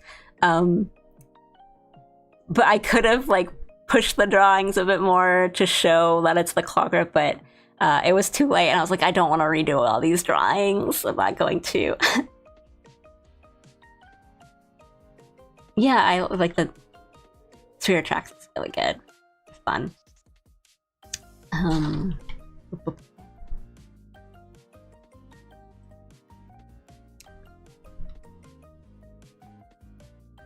I want to touch a little bit on like Mission Impossible because we're talking about it for a second. Yeah, I'm a little like up and down on them because I think my favorite of the Mission Impossible movies that I'm just talking about this now is Ghost Protocol, which was directed by Brad Bird, who did like before that did Ratatouille, by the way, and like Incredibles. But I really like that one because they focused so much on like the tech and the gadgets and actually had explanations for like sort of like, oh, okay, we like this is how this thing works, and then all the other Mission Impossible movies after that, like they have a little bit more character stuff going on, but everything is like every gadget is like Ethan just uses a magic smartphone that does everything. And I was like, the screen, that like eye tracking screen was so cool. And I think Ghost Protocol was the only one where I was actually like screaming during the action stunts because I didn't think he was gonna like die or anything, but it was like, oh, like they're so exciting. And you see a lot more of Benji too. Yeah, I'm a big Simon Pegg fan, so it's always fun to see him. Similar to old Armored Core, I've actually only played Fires of Rubicon, and I don't really... Are the other, like, Armored Core games, like, available to play on, like, Steam or something? I actually don't know. I've only played Fires of Rubicon, the newest one, but I really liked it. Actually, I haven't finished it yet because I'm not good at it. I'm very bad at Armored Core. But it's fun and it's really cool. I really like the writing and like the voice acting performances in Fires of Rubicon. It's like a nice... It was like a really nice contrast to... I mean, I really like the writing and the voice performances in like Elden Ring and the Dark Souls, like the Soulsborne games, Sekiro and stuff, but just kind of hearing like American accents and very modern speech was very, very cool in like a FromSoft game. Emulators only, I think. Now that I know what 3D printing actually is and isn't, the role it plays in Mission Impossible is a lot funnier to me. Yeah, like my old like offices that I used to work at had a 3D printer and they would have stuff going on it, and it's like it takes a long time, so just watching the movies and like watching them print a whole mask in like seconds is like, no, that you know, and I'm okay with a little movie magic and suspension of disbelief, but I'm just like, that what? I still want to believe all the spy gadgets are real. Yeah, I mean, like they're still like fun, and the point is all the action and stuff. But I really, you know, it's like a fantasy. Like when you read a fantasy book or something, and a magic system is explained, like that makes it a lot more fun, right? At least for me, like when there's a very structured system to like magic or technology or something, like I really enjoy that. So kind of seeing that in Ghost Protocol, even if it's as simple as like what red, like blue is glue, red is dead, like that was fun because you can anticipate stuff like as you're watching it. Whereas like in the later movies, there's no like risk or suspense really when it's like, we got the files, and it's like, who cares if you got the file? That guy's got a phone. Like that file's gone.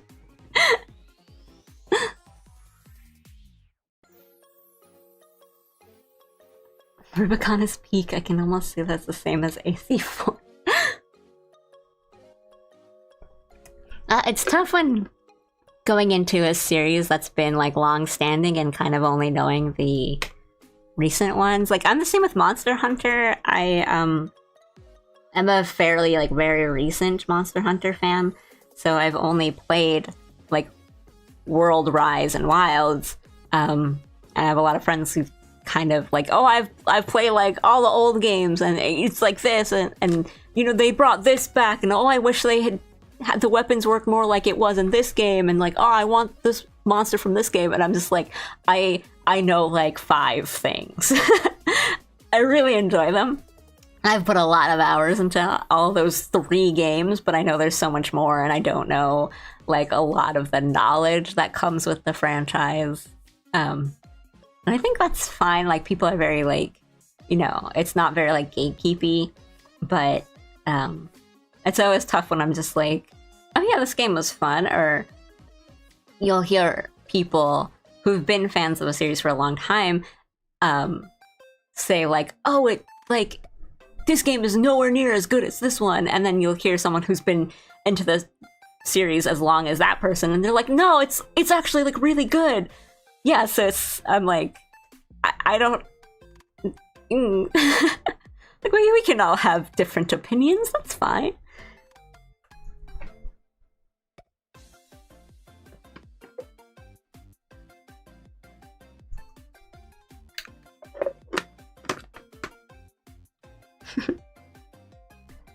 I'm about the same with Monhan.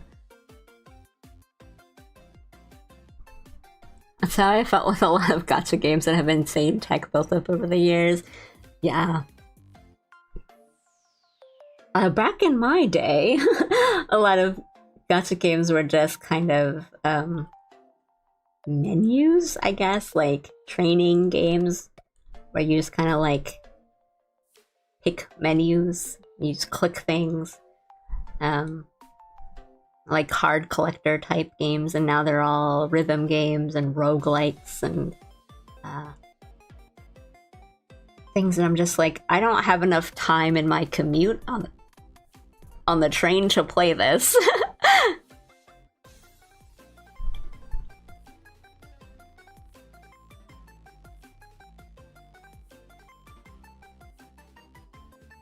Yeah, not to mention the FOMO after a month of not playing gacha. I think that's like the tough thing, right? That you kind of have to keep up with it. And you know, lately I've gotten better with feeling like, oh, it's okay to not play this game every day or log in every day, get my login bonuses.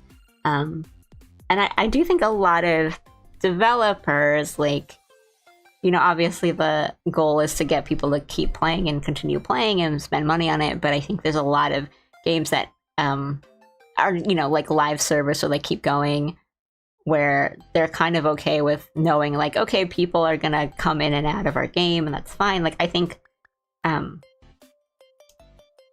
like Yoshi P has said that about Final Fantasy 14, right? Like, he said, like, I think he's on record said, you know, it's okay, you don't need to play this game all the time, you don't need to be subbed all the time, like, come back when you're good, when you're free and you want to play.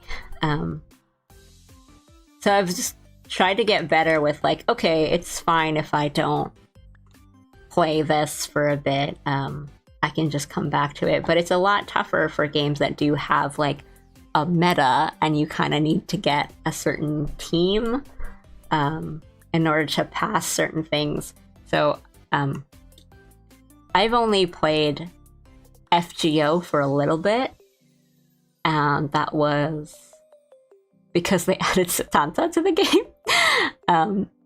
And I was like, oh, you need like very certain things to pass very like certain levels. You need like, I don't I'm saying this as someone who's only played like a little bit, so I don't obviously like understand everything. But like, especially the way I felt was like, oh, well, you need like a certain team, you need a certain skill, you need like a certain kind of like type to get past this battle. And I like don't, you know, I just started this game. There's no way I can do that. So like I try to avoid a lot of games that do have a certain like meta just to get through like the base game. Like, you know, it's one thing if you want to get on like leaderboards or you want to like grind and stuff, but it's another to just like casually play the game. So a lot of my like more live servicey games are more of like the idle Oshi kind of type, or like simulator, like cutesy dress up games. Don't forget the mandatory PvP modes. Yeah, I don't like. It's always the most unemployed and whales asking for PvP. The whole battle pass system that was introduced a couple years back, yeah. I did all the dailies in Gundam Evolution for as long as the matchmaking actually worked, and then Bamco killed it. Oh, I'm sorry. Gundam Evolution was like pretty cool too. Yeah. I don't think I played, but I watched a lot of people play it and it looked really cool. But I don't know, that's just the way it goes too. Like, it's tough because it's hard to like know when it's safe to like invest in something because of something like that, right? Like, you do all the dailies and you keep up with it, and then, you know, the company or the studio or the publisher is just like, oh, we're ending service, you know. So it's kind of like that in between of, okay, like if I spent more time and money on this, like would it have been fine? Or it's like, oh, well, no, because they're just gonna shut it down anyway. It looked really cool. Like, it's a cool concept, but I wonder, because the kind of recent series for Gundam have been doing pretty well, so I wonder if it like would have done better. Yeah, it didn't last that long. Isn't the whole Stop Killing game? I've heard of Stop Killing games, but I'm not entirely sure on what their like focus is. But like, I would believe that a lot of people, there's a lot of work that goes into it, that like once the game ends, I mean, there's some games out there like gacha games, live service games, that like when they end, they have like an offline version, so you can still play it even if they're not doing updates. And I'm like, I feel like that's just a good and easy solution that's already in effect to do, and I'm surprised that some games just don't do that. But yeah, there's some games where like the global version will end and not the base version, where or wherever it is, that's like the Japanese or the Chinese version, like the original version of it, like is still going, but not the, you know, global or the English version. That's a problem too. Gundam games are so allergic to PC, I'm about to lose my mind. Yeah, that would be ideal. Yeah, like Animal Crossing Pocket Camp, you know, it finished, but you can still like play it, and I like a lot of other games are like that too. But I'm surprised more don't. I won't obviously. I won't go into like detail, but I have done some work on. I'm gonna be really careful with what I say, because I can't, obviously I can't be specific, but I did do some work on a live service game. It wasn't art, it was like just essentially like debugging kind of stuff. A live service game that did end service. And a lot of work goes into them. There's like a lot of things that need to be done. So I can understand for sure. Like, and I know a lot of people that have worked on them, that I can understand why, like, it is such, you know, because you put a lot of work into it, and then the game just like doesn't exist anymore. That sucks.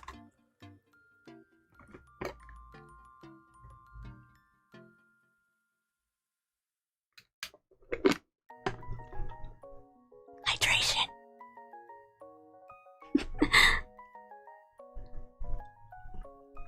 I did very little drawing this stream. Yeah, it's disheartening to see the thing. Everything just like erased. Right?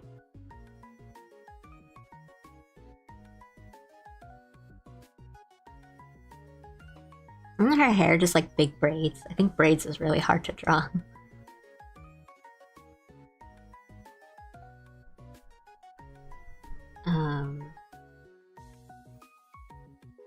Get the Wilder out of here.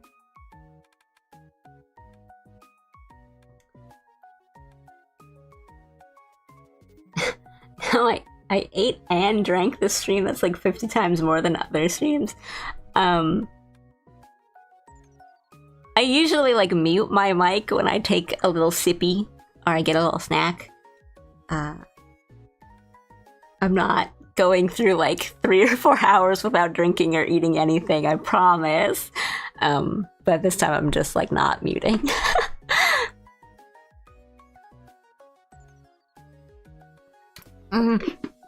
Dragalia Lost. I played. Yeah, I played that, and that was sad because it was fun, and I liked a lot. I liked a lot of the characters. A lot of the character designs are really cute. Yeah, that was sad. I was surprised too because like I can understand, a game ending, but it was a collaboration, so maybe because like yeah, Pocket Camp has an offline version. I was kind of surprised Dragalia didn't have an offline version, but yeah, it's hard to preserve those versions of live service games. Right, like I'm not gonna pretend that I understand a lot of like the technology or all the programming that goes behind that. I'm just saying, like, I wish there was some solution.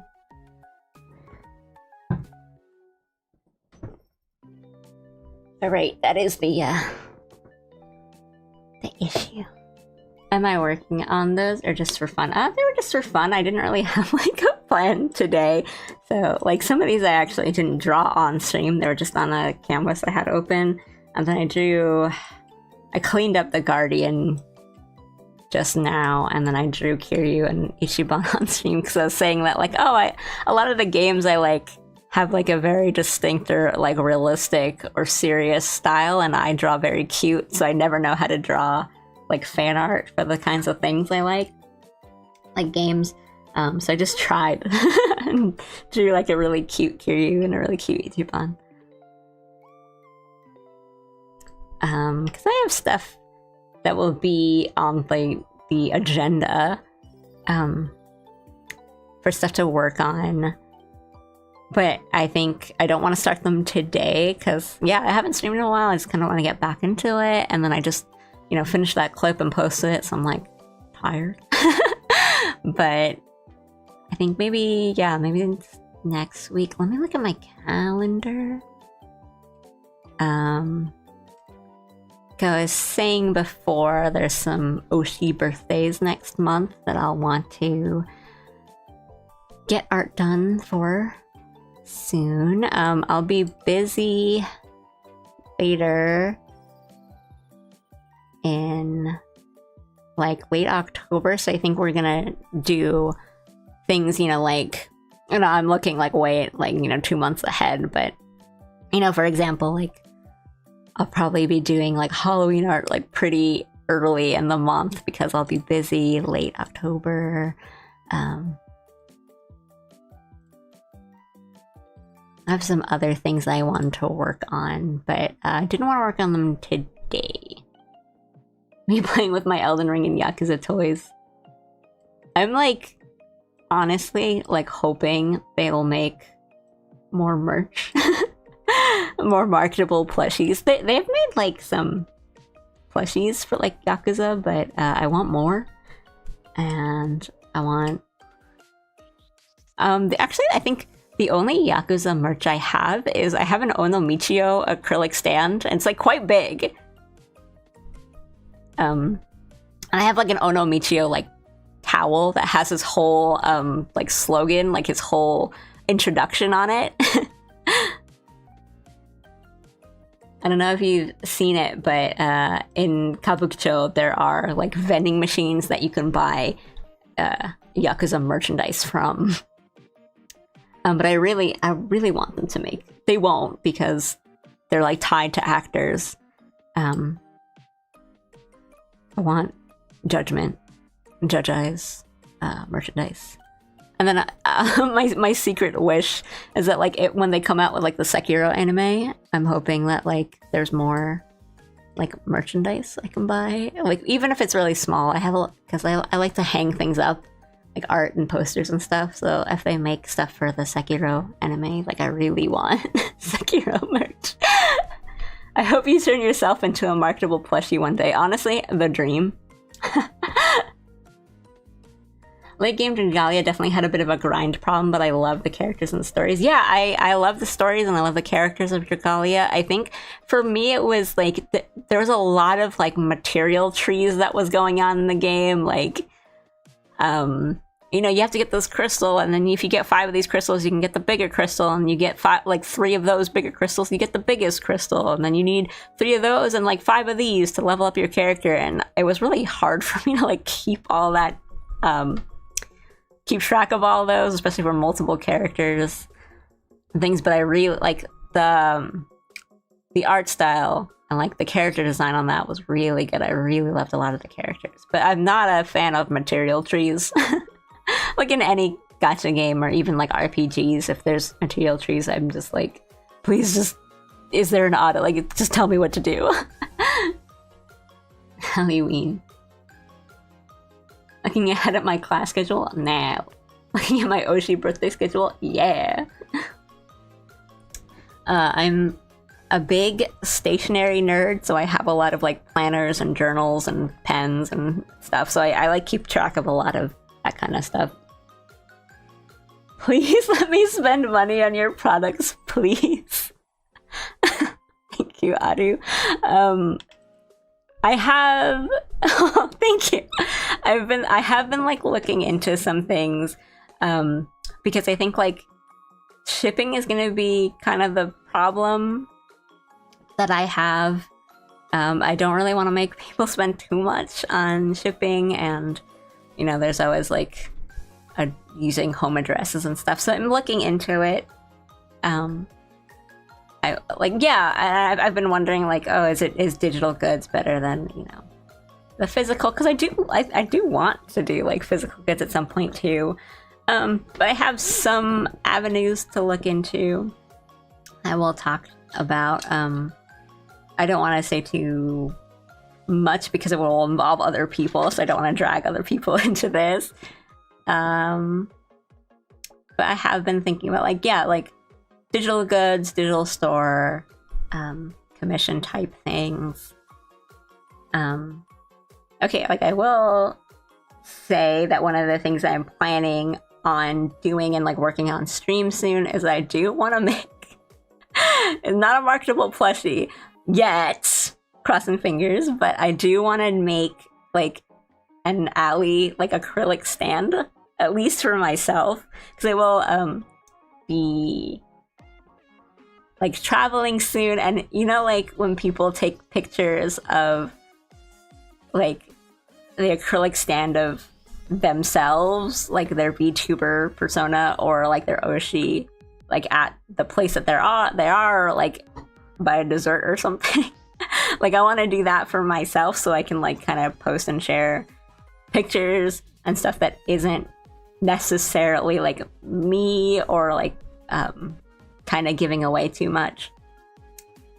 But I do want to do that, so I think I will like work on that on stream because I think that would be fun. BRB gonna make my own Alley Cat merch. Like that's what I'm Alley. I'm making my own Alley merch. Actually, here's my other canvas. I was like brainstorming ideas for like a stand. You know, like you take the picture. Oh, that's not. Where's my. You know, take the picture. Like that. I'm like, this would be the acrylic stand. I should make those acrylic social media platforms that has your character within the post, if you know what I'm talking about. I think I know what you're talking about. But like that's what I want to do. Like, hey guys, like I visited this place. And not even just like big travel stuff, but just things around. Like I went, like, so for example, I went to like the Hollow Stars 5th anniversary concert, and I didn't have a way of just like telling people like, hey, I'm here, like, oh, I'm at the concert venue, other than like taking a picture of the merchandise that I bought and like the location. And being like, hey guys, come find me.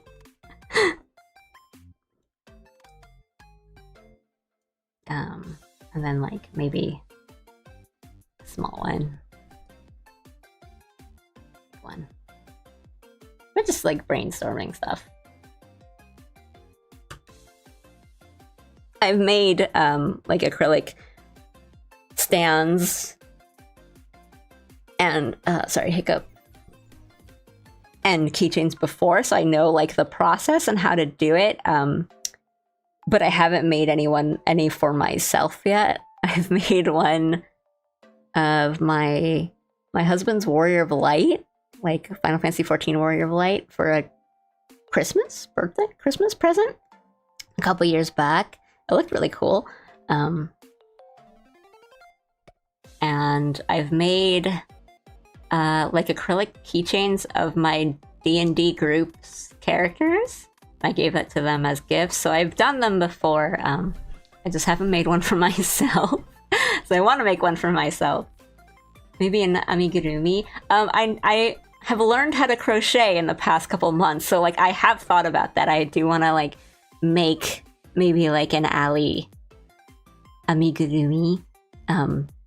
But I'm not like, I'm okay at crocheting. I don't say that I'm bad, but I'm not good at like making the patterns and kind of figuring out what to do without like following a tutorial step by step. So I definitely want to, like, it's been in my head, like I definitely want to make one, but I have to like really plan out how to do it. Plus I can't find yarn that's like the right colors yet. I've been looking around and I haven't found the right, like, I'm gonna be really picky about the colors, and I haven't found like that. Like, so technically,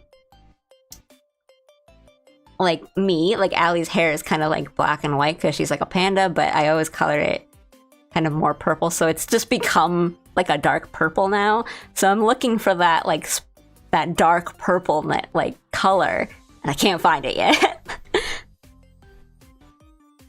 Hello.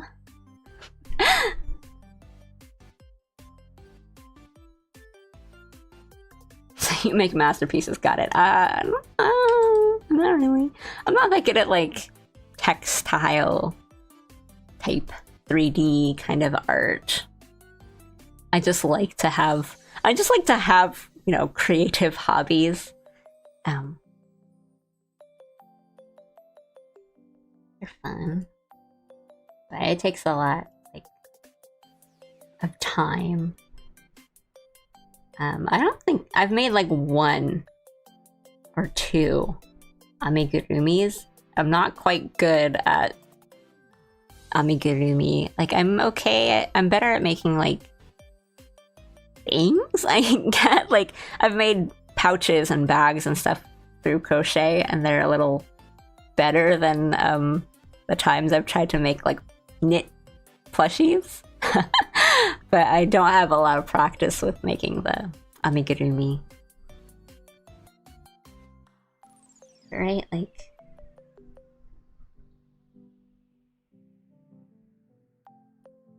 oh, keychain.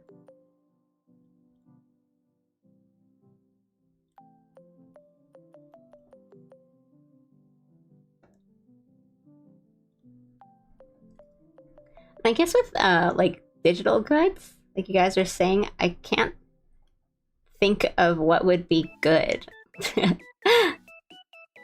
to sell for like digital stuff if I did it. If you guys have ideas for me, or if there's something that you would want, please let me know, because I haven't thought of something that I'm not like satisfied with. I think the one thing I thought was like sticker sheets, essentially, and like I would just draw all the art for like the stickers, and then you guys print it out.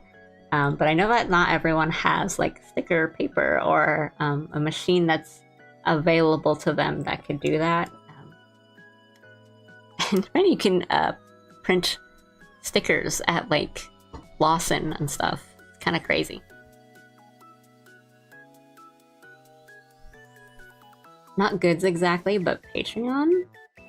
My like worry is that I will not be consistent enough to warrant like Patreon or memberships. But I think like if I started, I would be like, I'd be a lot better about scheduling and having regular streams and content and stuff.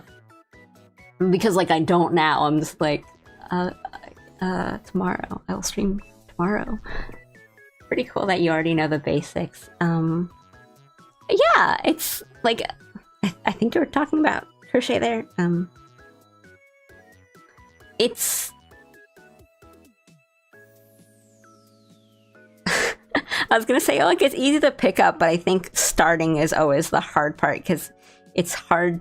You don't have that muscle memory and stuff, you know, like whether it's sewing or crochet or knitting or anything.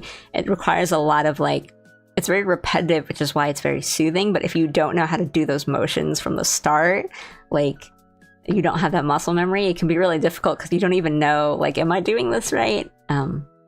And it's hard to tell that just from like watching a video or someone else or reading like a book. So I think actually like the wall, like the learning curve starting is really tough, but once you get it, you just don't like, you don't even think about it anymore. I like that art book. Trying to read material trees in Dragalia, but could have used some more quality of life, but also what game doesn't? Yeah. Like sometimes with games, if it's too like I don't know how to say this without sounding like crazy about it, but sometimes if a game has like the quality of life is too cranked or like they make it too easy, I get bored of it like way too fast. Like if everything, like all the menu stuff is just done automatically for you, I just like zone out so fast. I'm just like, there's no reason to pay attention to this game. Do you know what I mean? Like, I don't know if I'm like making sense, but like there's a difference between the quality of life and like a challenge setting to a game. Like differences, like, oh, thanks for the heart. There's like a difference between making the menus easier to navigate and then just like a game just doing everything for you, I think is what I'm trying to say. And so like, yeah, so yeah, like if you're auto completing, you know, I get that for like some, you know, gacha games where you're kind of supposed to be playing on your break or you're on like commute or something. So like I don't mind a little bit of autoplay, but if it's like gets to a point where I'm just not playing at all, then like I guess the problem is that I just get bored of the game fast and I'm like, I don't really want to play this because there's nothing for me to play. Yeah, I can't have memberships right now, but I definitely do want to do like custom emotes, and I would definitely like stream and do like draw the emotes on stream when I get there. But I haven't gotten there yet, so I don't want to like jump the gun shark till I get there. And yeah, I've thought about like wallpaper, like phone and PC wallpapers. I've also wanted to do like a voting thing, like you guys could vote on like a character for me to draw like each month or like every 2 weeks. When does the stream end? I don't have like a scheduled like end time. Maybe soon. It's getting close to lunch and I'm chatting and you guys are gonna yell at me if I don't eat lunch. But like don't feel like you guys, like that goes for everyone. Don't feel like you need to stay the entire time. You know, like I totally appreciate you guys coming in and chatting, but like you do not need to stay whatever. My classic alley check. But yeah, it's not over till I have my checklist. Concert in Budokan, yeah. For someone that loves idols so much, I don't do any of the idol stuff. We will be showing up. I had something else in mind. Oh, hello. I have loved your animations of Roberu and Bay. You have a beautiful style. I just wanted to drop by and I can't wait for your future work. Thank you! Thank you, Pentaclix. Thank you so much. Oh, it's a sweet comment. Thank you. Thanks for coming in and commenting that on chat. That's very sweet. Thanks for the hearts. As I just saying. Yeah, another thing I've thought about well, yeah, like a voting thing. Like you vote for like I'll do like, 4 or 5 characters, and you guys can vote like a character, or like you guys can suggest characters, and then I'll put it in a poll, and you guys can vote, and I'll vote like, I'll draw that character on stream, and then do an illustration for it. And then another thing I wanted to do was like an Allie outfit for every month, like a different one. So like I did the summer Allie like in the swimsuit before, and then every month we could have like a different thing for Allie to wear, and then I'll draw that on stream. Just ideas, fun little things for stream and the experience. But I'm that type that's like, oh, if I start thinking too much, too big, if I don't get there, like, if we get enough outfits, we can get Allie trading cards. That would be so fun, actually. I would love having cards, and then you guys put the cards in the top loaders and decorate them with the stickers, like I have definitely done. Oh, I never posted that. I have a card that I printed out of Allie, and I put it in a top loader and I decorated it, and then I took a picture of it when I was in Yokohama, and I haven't posted it, so like maybe I'll post it after the stream, who knows. Allie Cat is meta. Oh, Allie. Well, I guess the real answer is that I, refer to myself, the Naka no Hijo, as Allie, but Allie is also a character, essentially, and I call her that because I am her, she is me, but we are not the same. Does that make sense? It's like a you guys play Persona 4, it's like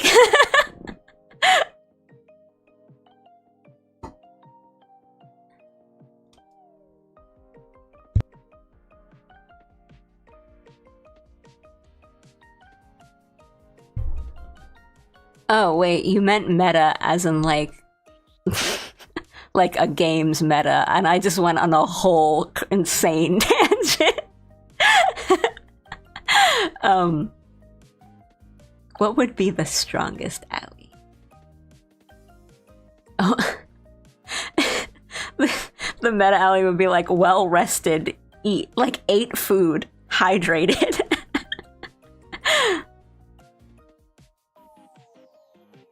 Even following the instructions for crochet, I find hard. I don't have the dexterity, or more importantly, patience for it. Yeah, you do need a lot of. I think you don't need as much dexterity as you think you would, but you do need a lot of patience. It does take a long time to complete anything, and that goes the same for like knitting or any sort of like, woodworking, any sort of like tactile, very like physical, creative labor. It takes a lot, and I am just stuck in that where it's like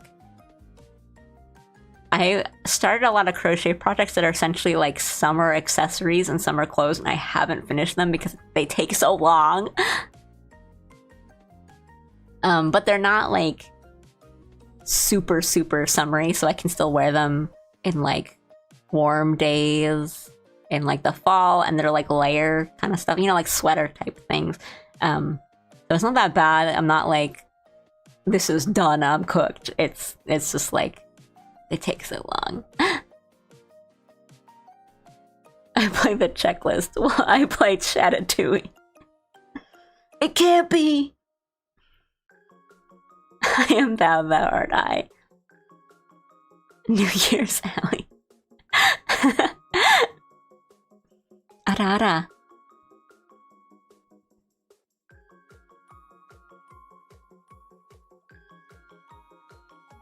Emma. Good keychain.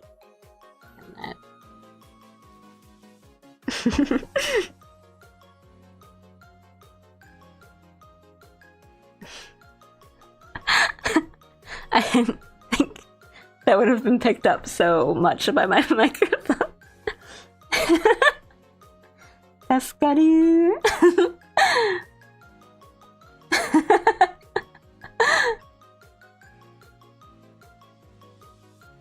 gotta be careful with what I say. I play the SSR Cool Panda card in conjunction with the SSR Panda card, which activates my special ability, Panda Love. They just tell each other that they love each other, and then you just wipe your cards off the board. You scoop. Is that my first Tuscaradu? That's crazy! It's because someone on Twitch typed Arara, and so I went with it. Tisker.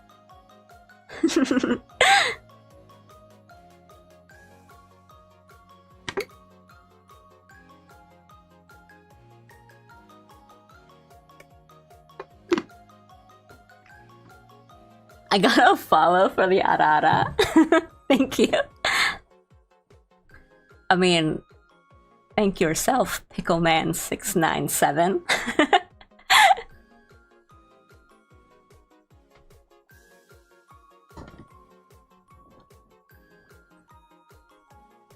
Just realizing the power I have.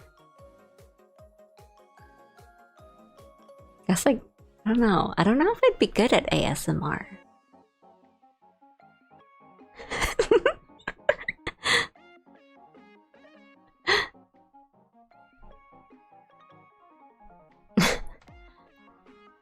Pickleman697 on Twitch. You have a YouTube comment that says you have my regards.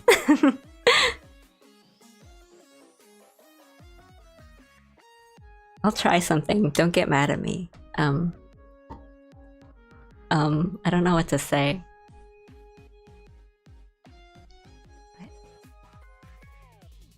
I'm gonna try whispering into the microphone. I don't think I'm very good at it because I've never tried it before.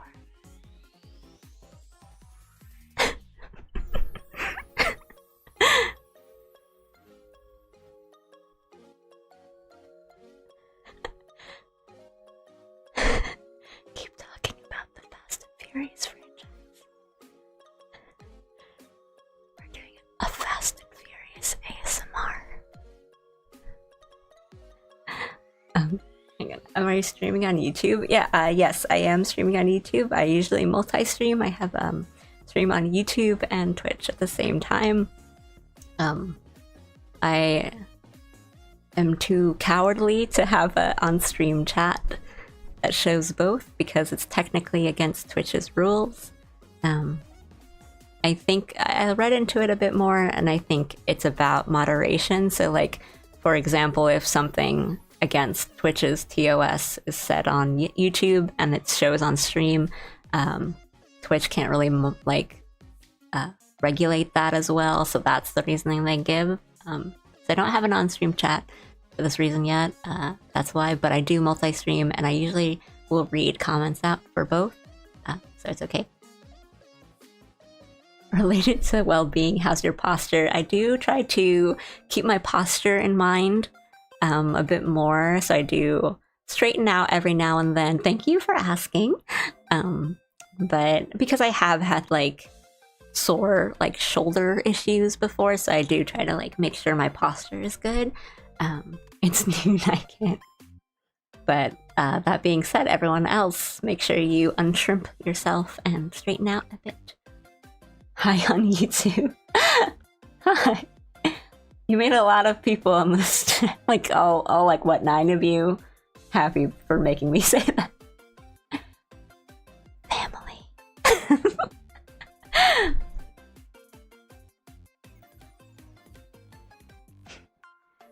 There's a scene in one of the Fast and Furious movies where they skydive out of a plane in their cars, and the cars have parachutes on them, and it sounds ridiculous, and it is, but it's really fun to watch.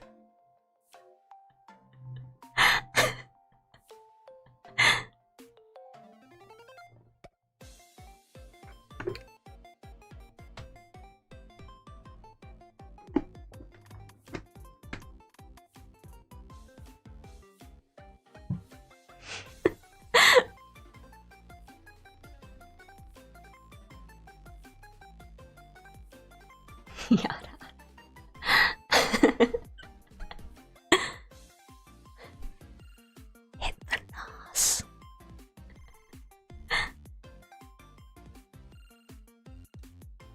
Wait, if you guys don't mind me cursing for a bit, I'll read one of my favorite green texts.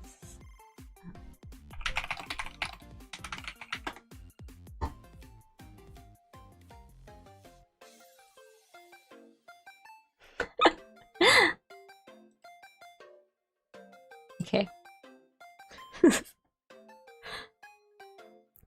Shit-ass dead dude. There was thou of a hell-fuck castle high in the mountains. It was once the domain of King Big Sad Guy, who did the flame thing. Legends tell of the castle steward, the great and terrible horse dog. But who is to say if it still roams the halls? Oh, how silly of me, but of course, a new arrival in Draganthric would not know of such tales. One such as thee would be better suited to sharpen the blades of the dreaded wraith of why'd they put another fucking swamp-level marsh armored type of dude. That is, if thou canst livest that's longest.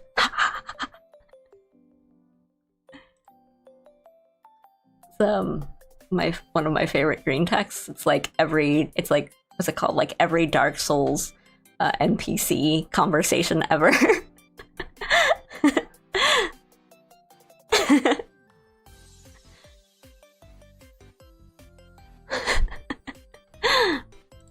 Well, now I'm just having fun.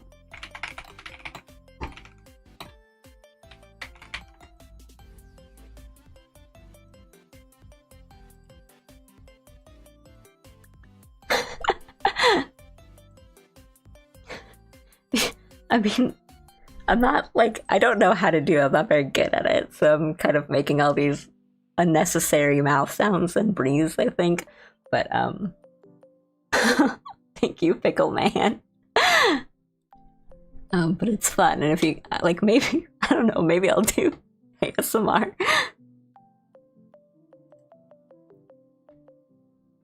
Potion seller, I am going into battle, and I want your strongest potions. My potions are too strong for you, traveler. Potion seller, I tell you I am going into battle, and I want only your strongest potions. You can't handle my potions. They're too strong for you. Potion seller, listen to me. I want only your strongest potions. My potions would kill you, traveler. You cannot handle my potions. Potion seller, enough of these games. I'm going into battle, and I need your strongest potions. My strongest potions would kill you, traveler. You can't handle my strongest potions. You better go to a seller that sells weaker potions. I can't do that all the way because I keep laughing, and like it gets so intense that it's hard to whisper potion seller. Even a classic. Thanks for all the emojis.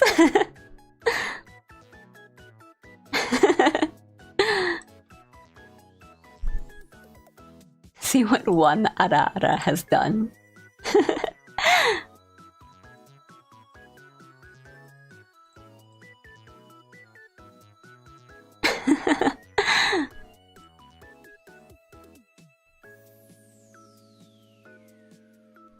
Oh.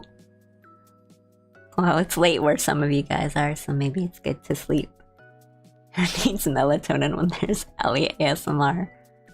I was reading War of the Worlds, like reading it, or I have not like seen or like yeah, I guess seen anything about the movie that everyone is talking about, but I have to like I've heard of it. It sounds funny.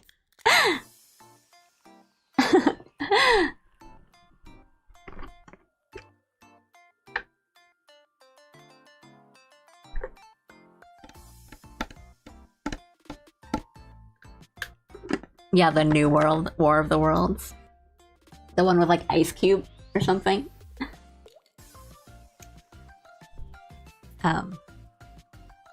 Yeah, I don't know any like ASMR techniques or anything. I was really just whispering into my microphone. Yeah, right, it's Ice Cube.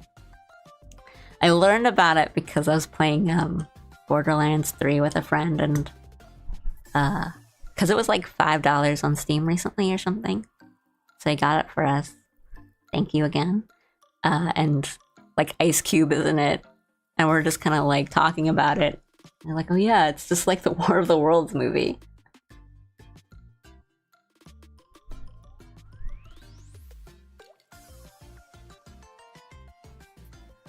That's great already.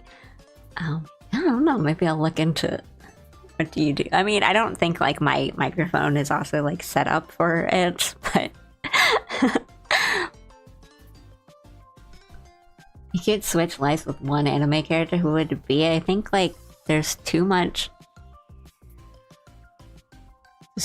problems in every anime character's lives that I wouldn't want them. I don't know, maybe I'd go for something like really cozy and sweet, like Rin from Yuru Camp, because then I could just go camping all the time, and I would have a sweet bike that I could just take and ride off to the beautiful nature and camp for a weekend or day. That would be really nice. I've only seen clips of it. It's literally just a movie that takes place in a Discord call. You watched Eurocamp? Yeah, I'm a huge Eurocamp fan. Nadeshiko is one of my favorite characters of like anything. Yeah, Eurocamp is the reason I want to bike so badly. I mean, watching Eurocamp. So we already liked camping, but when we watched Eurocamp, we were both, me and my husband, were like super into it, and we just went camping for like a lot. And kind of you can like, so it's one of those anime where a lot of the things that happen in the anime, like all the locations, they're real places. So we went to the same area, and I don't think we've done any of the same like campgrounds specifically, but you can like go to those campgrounds and camp. But yeah, it's like so nice. It makes like, yeah, it made me want to go camping more. Yeah, I totally understand. Like, I want to go.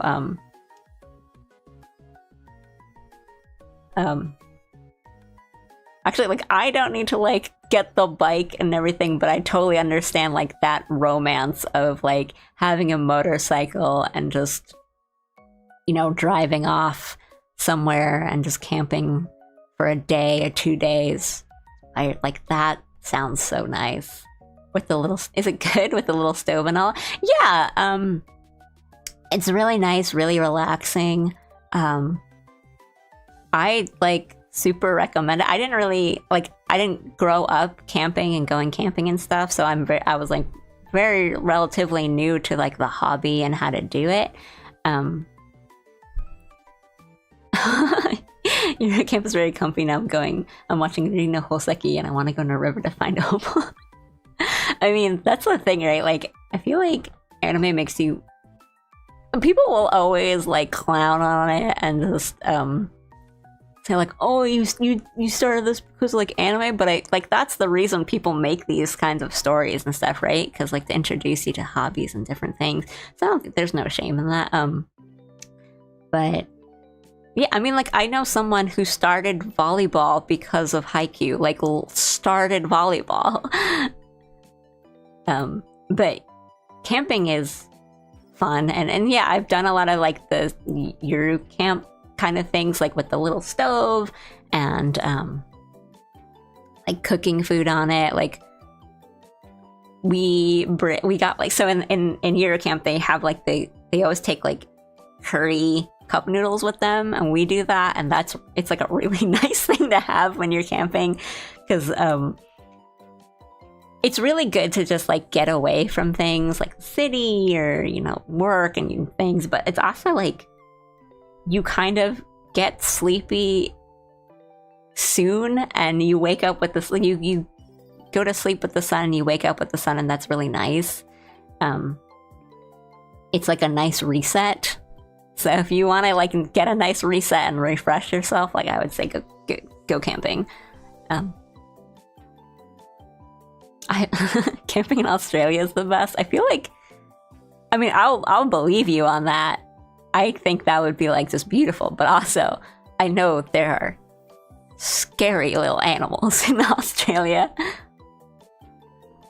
I love Allie's low-pitched voice. Well, I whispered a whole bunch, and I'm thirsty, and I'm drinking water every now and then, so I guess my voice is now a little lower pitch.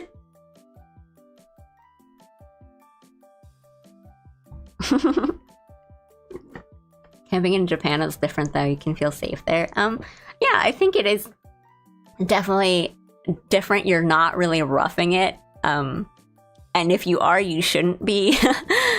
Because if you guys have like watched like Golden Kamuy or read Golden Kamuy or anything like that stuff, like there are bears like, in Japan, and there are a lot of other animals that are not safe to be around. But there are a lot of like campgrounds that are very secure and kind of closed off. And I think a nice thing about a lot of Japanese campgrounds is that there's a lot of things that you can rent from them. And they talk about all this in Eurocamp, but you can rent a lot of like equipment and even tents and things like that from a lot of campgrounds. So it's like, even if you don't have a lot of stuff, if you're a beginner, you can kind of just still go and enjoy yourself. Are you in Japan? Yes, I am. I am not like Japanese or from Japan, but I'm in Japan right now.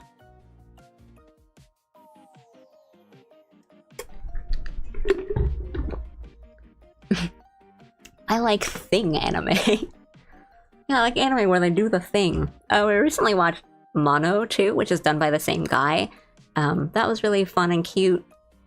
It's got the same like cozy, comfy vibes. It's a little bit. It's funny because it's like about photography and like taking videos and stuff, but a lot of the episodes are kind of the Eurocamp flavor of they just kind of go around and eat, which is also very nice.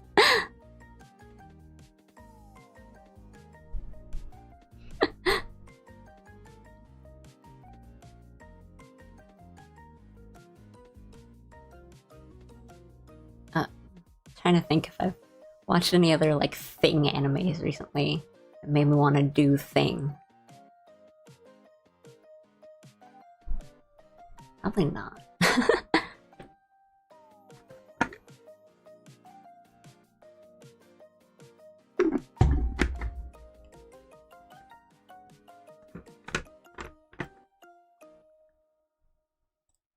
That one geology anime that came out not too long ago.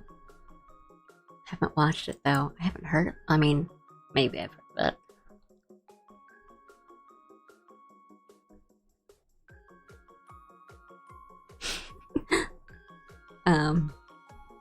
But yeah, like to answer that question, I would probably pick like something very slice of lifey to switch places with. So I wouldn't have to deal with battles. Could just be cute and comfy. Go camping. Hang out with cats. Stuff like that. It was literally about train workers. I mean, trains are big here.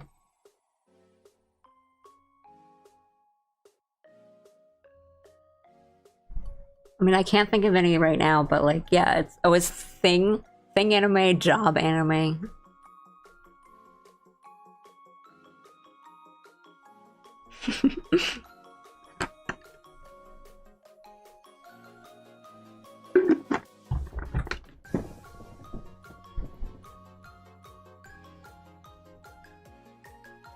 Well, that's always like fun. I think the kind of demystifying of jobs is, or like careers, not really, like the way things are done.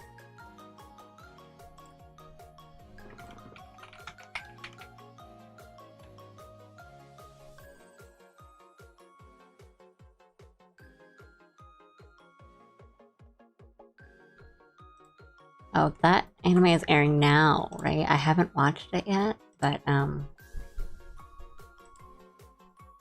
yeah, I like when you get like those glimpses into things that you wouldn't know yet.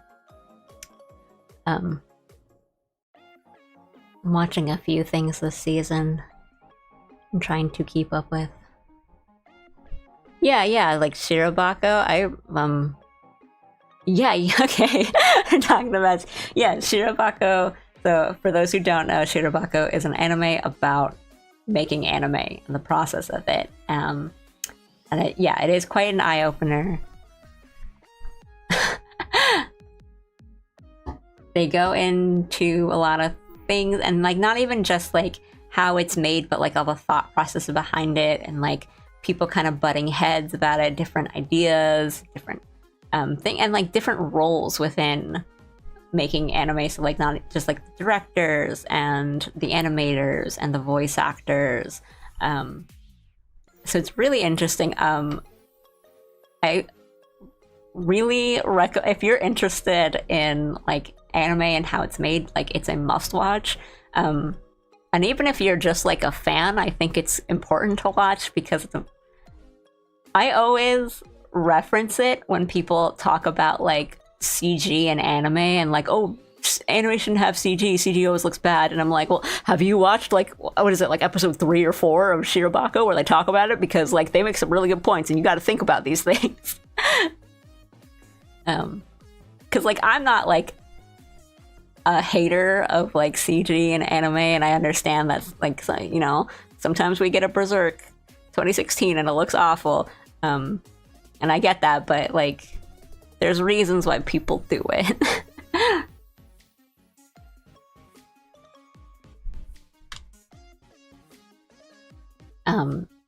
New Game is like a little it's like kind of more on the cute and fun side, but that's about making games, and that's, you know, it's not as like technical as like Shirobako gets into, but it's cute and it's fun. They do talk a lot about like different things and game development.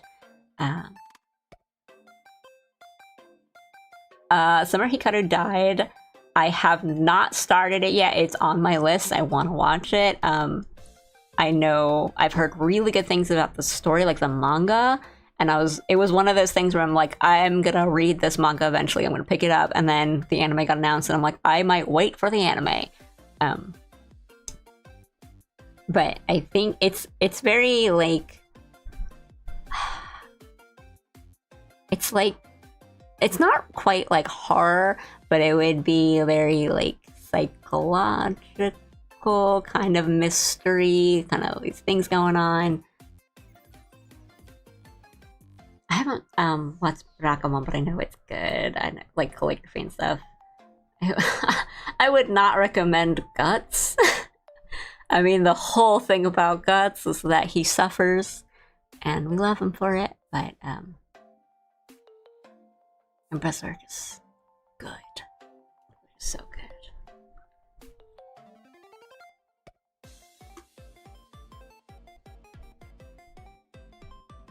Oh, my friend has recommended Akane Banashi to me, and I haven't gotten around to it.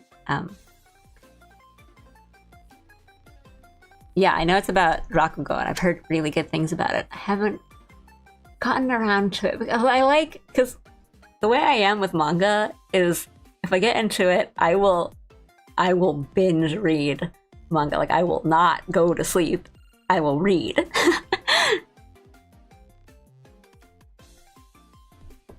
So I have to be careful. I know there's a lot of like Jump Plus series that are kind of like, you know, I'll get into them and I'll read like everything that's out in like a night or like a day and a half. And then, because I'm also the type that likes to read a bunch at a time. But yeah, you gotta be careful about that. Wow, I did. Yeah, I hoard chapters and read it all of it once. I'm that type. I should have just called this stream like a Zatsu, because I drew very little. I think the manga's art style is very like, for like Demon Slayer, it's very like distinct and kind of scratchy, but I like personally like, I like that kind of stuff.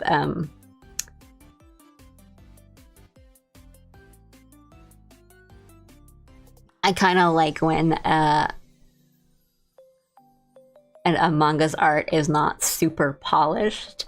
So the one I have in mind right now is I'm thinking of Sakamoto Days, where like a lot of the art I think has like this kind of rough feeling to it, and I like that. But there are people who don't like that kind of stuff, and I don't agree, but I can understand.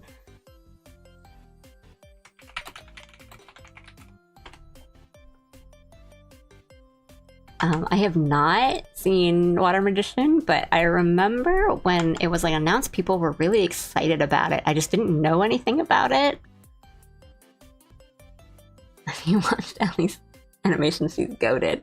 Have you heard Alley Cat's ASMR?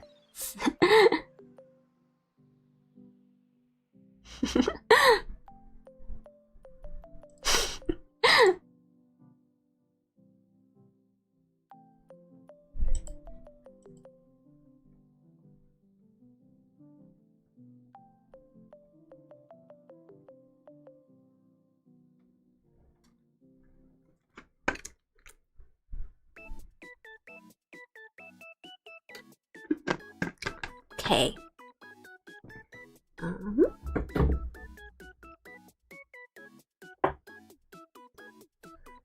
I will do a little short, like 2-minute break, and then I'll come back, and then we'll chat, and we'll maybe, yeah, the drinking ASMR. Maybe do our checklist and wrap up, and I'll let you guys go because you're just listen to me chat, and then you guys are gonna yell at me that I didn't have lunch, and that's because I've been sitting here chatting. So give me 2 minutes, get some more water, and I will come back and we will wrap up. So BRB.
Okay. Yeah, I think when it comes to things that have a very like high production value in anime, sorry, I'm like responding to chat. So something like Kimetsu no Yaiba, where people like love the animation. The animation is very well done and very high production value. And then when they compare it to like the manga, you know, like somebody who sees the anime first, for example, and they go back to the manga, they're like, what? Like, it doesn't look anywhere as good as the anime, which, like, you know, come on. But I think this kind of goes back to what I was saying before of, like, adaptations, and, like, things don't necessarily need to be a one-to-one, because I've seen the opposite happen with Jujutsu Kaisen, where I think the anime for Jujutsu Kaisen is really good and very, very well animated, and I've seen people be, like, very, like, critical of it, being like, well, it's not the exact same as the manga, because, like, in the manga, like, when this happens, they show this panel, and you don't see this at all in the anime, and I'm like, that's not a bad thing, like, so you think you're always going to run into that problem when you have something that is really looks as good as, you know, Demon Slayer does. And so there's a lot of people that are like, the manga art is so bad. Like, look at the anime looks so good. It's like, okay, buddy, sure. It's just funny because I think people weren't that critical when it came to, like, Attack on Titan, and I'll just be honest, I don't think the art in Attack on Titan is good. Yeah, it's not a fair comparison, I think. Especially since, you know, you have an entire, like, studio doing it, and then, right, like, reading a comic, you know, sequential art is going to be different than something that you're going to be watching, like, as a video with your eyes that's constantly moving. Right, those works were me taking into account that they would have to make a chapter per week for 2 or 5 years too, versus, right, well, I don't want to get into it because I'll start talking about, like, well, Jujutsu Kaisen did not have a lot of time to be made. Then I will, like, that's not something that we could talk. But if you know about the production and Mappa and stuff like that, there's been a lot of talk about that too. But yeah, I think it's not really a fair comparison, and I think it's fine to have your preferences, or, like, you know, like, oh, well, I actually don't really like the manga, the art that much, or like, oh, well, I think, yeah, like, the manga has such a charming style, there's a lot of personality to it. Like, it's fair to have those, like, opinions, but yeah, saying, like, oh, well, the art in this is trash, it's like, come on. I mean, regardless of, like, how that schedule was, you had some really, really talented people working on, you know, the second season of the movie of Jujutsu Kaisen. So, like, they made some really, really, really good stuff in spite of the lack of time they were given, I think. But I don't want to get too into that.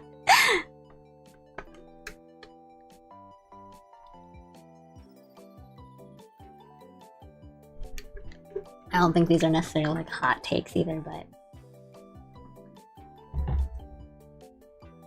gets too into that. I could talk about, well, it's also because I don't really, like, have all my facts straight, and I don't want to, like, talk about, you know, oh, well, like, the studio did this and this, when I could be completely wrong, and I don't want to, you know, it's like, it can be really personal. But, you know, I could go into that, and I could go into all the other things the studio has. Like, it's tough because well, okay, I won't say a bit, but it's tough because I think, you know, the people that worked on those things are very talented, and, like, for example, the Chainsaw Man movie looks so good, but I'm always like, and, you know, I'm gonna be watching the Zombieland Saga movie. I love Zombieland Saga, but I was also like, come on, guys, make it. You said you were gonna make it.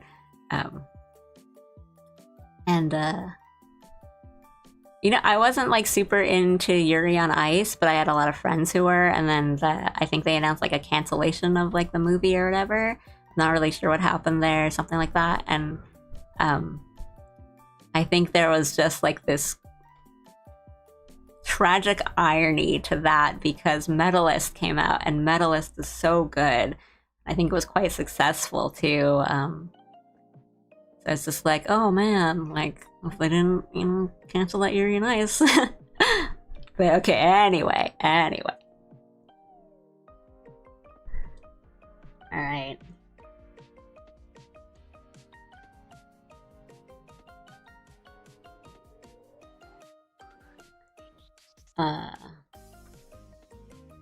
I play checklist in attack mode.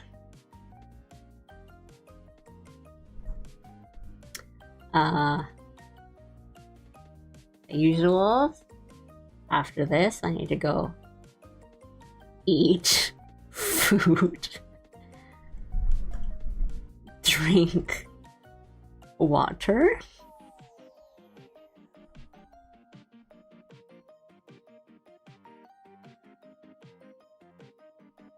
My favorite show is on. This is the Alley Cat Coco Melon.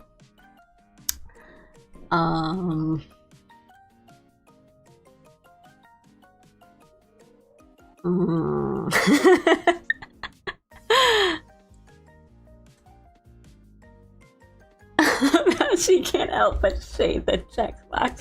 Like, you gotta have, like, you gotta know it's a bot. It's there. Like, you gotta have the drop shadow.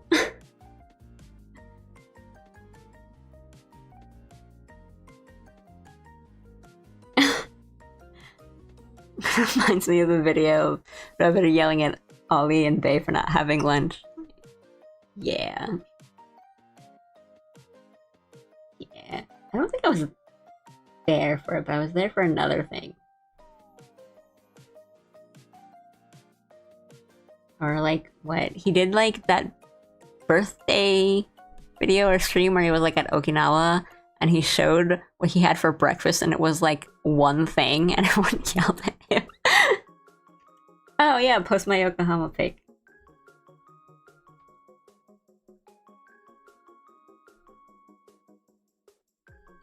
It's like not that interesting. It's really just like, I was at Yokohama, guys.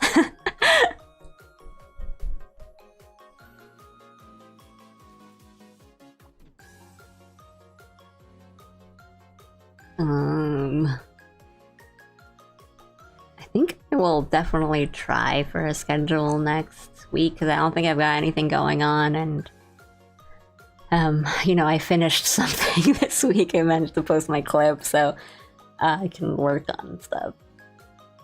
What do I want to draw next week? I don't know if that's thinking kind of ahead, but I mean, today I was like, no plan. I'll just open up Clip Studio and we'll see what happens. ASMR stream. Sleep. Okay, we'll put like sleep on there because I do need to like sleep at a decent time.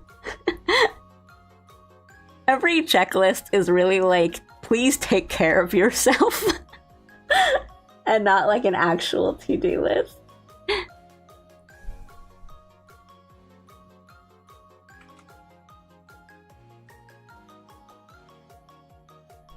Oh yeah, actually, I did want to, so, we had, like, the reference sheet before, like, Alley reference sheet. I haven't posted that yet because I wanted to actually add, the mascots, so, like, the pandas.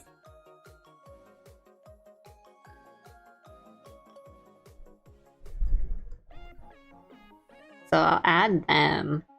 You guys like have an idea of what they look like. And then maybe we'll actually finally give them names. But it's okay. Like, I have names for them in mind, but if you guys just keep calling them like Cool Panda and Pandette, like that's fine with me.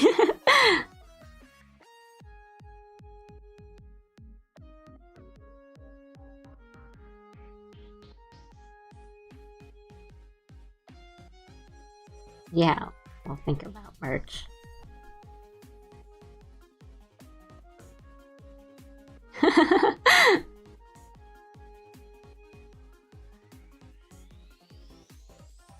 But at least like look into it, and then what, like Ko-fi or Patreon or the likes, because I'm not what's the word, monetized, that's the word, on YouTube. I used to be monetized on YouTube, and then I like had a really long break, and then I was unmonetized from YouTube, and then YouTube was like, yeah, you can be monetized again, but like, well, just wait a bit. The music is like just royalty free, like cute music on YouTube. I really think, I mean, I know who made it, but I don't know offhand, because it's also like a playlist of a bunch of different cute songs. But I really just like looked up like cute or like kawaii free music YouTube. Finally figure out what is going on with Fast and Furious. Maybe next week. It sounds really boosted, really? I didn't change anything on my settings. Yeah, I don't want to say it's like probably you, but I haven't changed any of the settings, so I don't think it's me. And Aru says fine. But yeah, I think maybe next week I will actually try to do other streams. Like, I've got some puzzle games I want to try out. That might just be fun to have like chat and puzzle, because you know, today was supposed to be a drawing stream, and it was definitely not. It was definitely a like Zatsudan stream. So hi. That Club Penguin emote is going hard.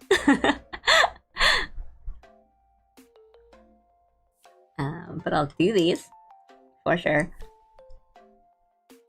It was one of the streams of all time. It sure was live. Yeah, like, I mean, okay, so for anyone who hasn't been watching me for a while, usually like my art streams are not as Zatsu as this. I have definitely had some art streams where I was like saying like, okay, I'm gonna draw this today, or I'm gonna get this done, and I really just spent the whole time just like chatting. But they're usually not, like if I say that I'm doing a drawing stream, I'll usually do some drawing. So I'm not always like this, but today was supposed to be like just a chill kind of like comeback stream. So, but like, yeah, maybe just doing some chill like puzzle game would be a good way to do like a Zatsu that isn't quite just like nothing on the screen, because I also don't have like a VTuber model yet. But we'll see. But yeah, thank you everyone for today was the Ali ASMR debut stream. You're buffering? It's not on my end, I'm sorry. Well, actually, I don't know. I don't think it is. I have really cute emotes. Yes, so thanks to everyone who came in, and first-time watchers. Thanks for people who came in and told me that they watched my clip that I posted yesterday. Thank you so much. Put some work into that, so it was really nice to see all like the comments and the feedback and the likes and everything. That was really sweet. And it gives me a lot of positive feelings and energy and confidence. So I definitely want to do more and draw them soon. I will try to schedule things better. So thank you again. It was fun. We had some fun chats today. Talked about a lot of different things, mostly Fast and the Furious. And different games. That was really fun. That was really fun to talk about video games for a bit. So thanks, guys. And yeah, I'll draw some more. I'll do some more next week. Get some stuff done. Have a good weekend, everyone. Get some sleep, or have a good rest of your day. Have a good day at work if you're going to work later. Yeah. Do well. And I will see you next time. Thank you guys so much. Alright. ありがとうございました。バイバイ。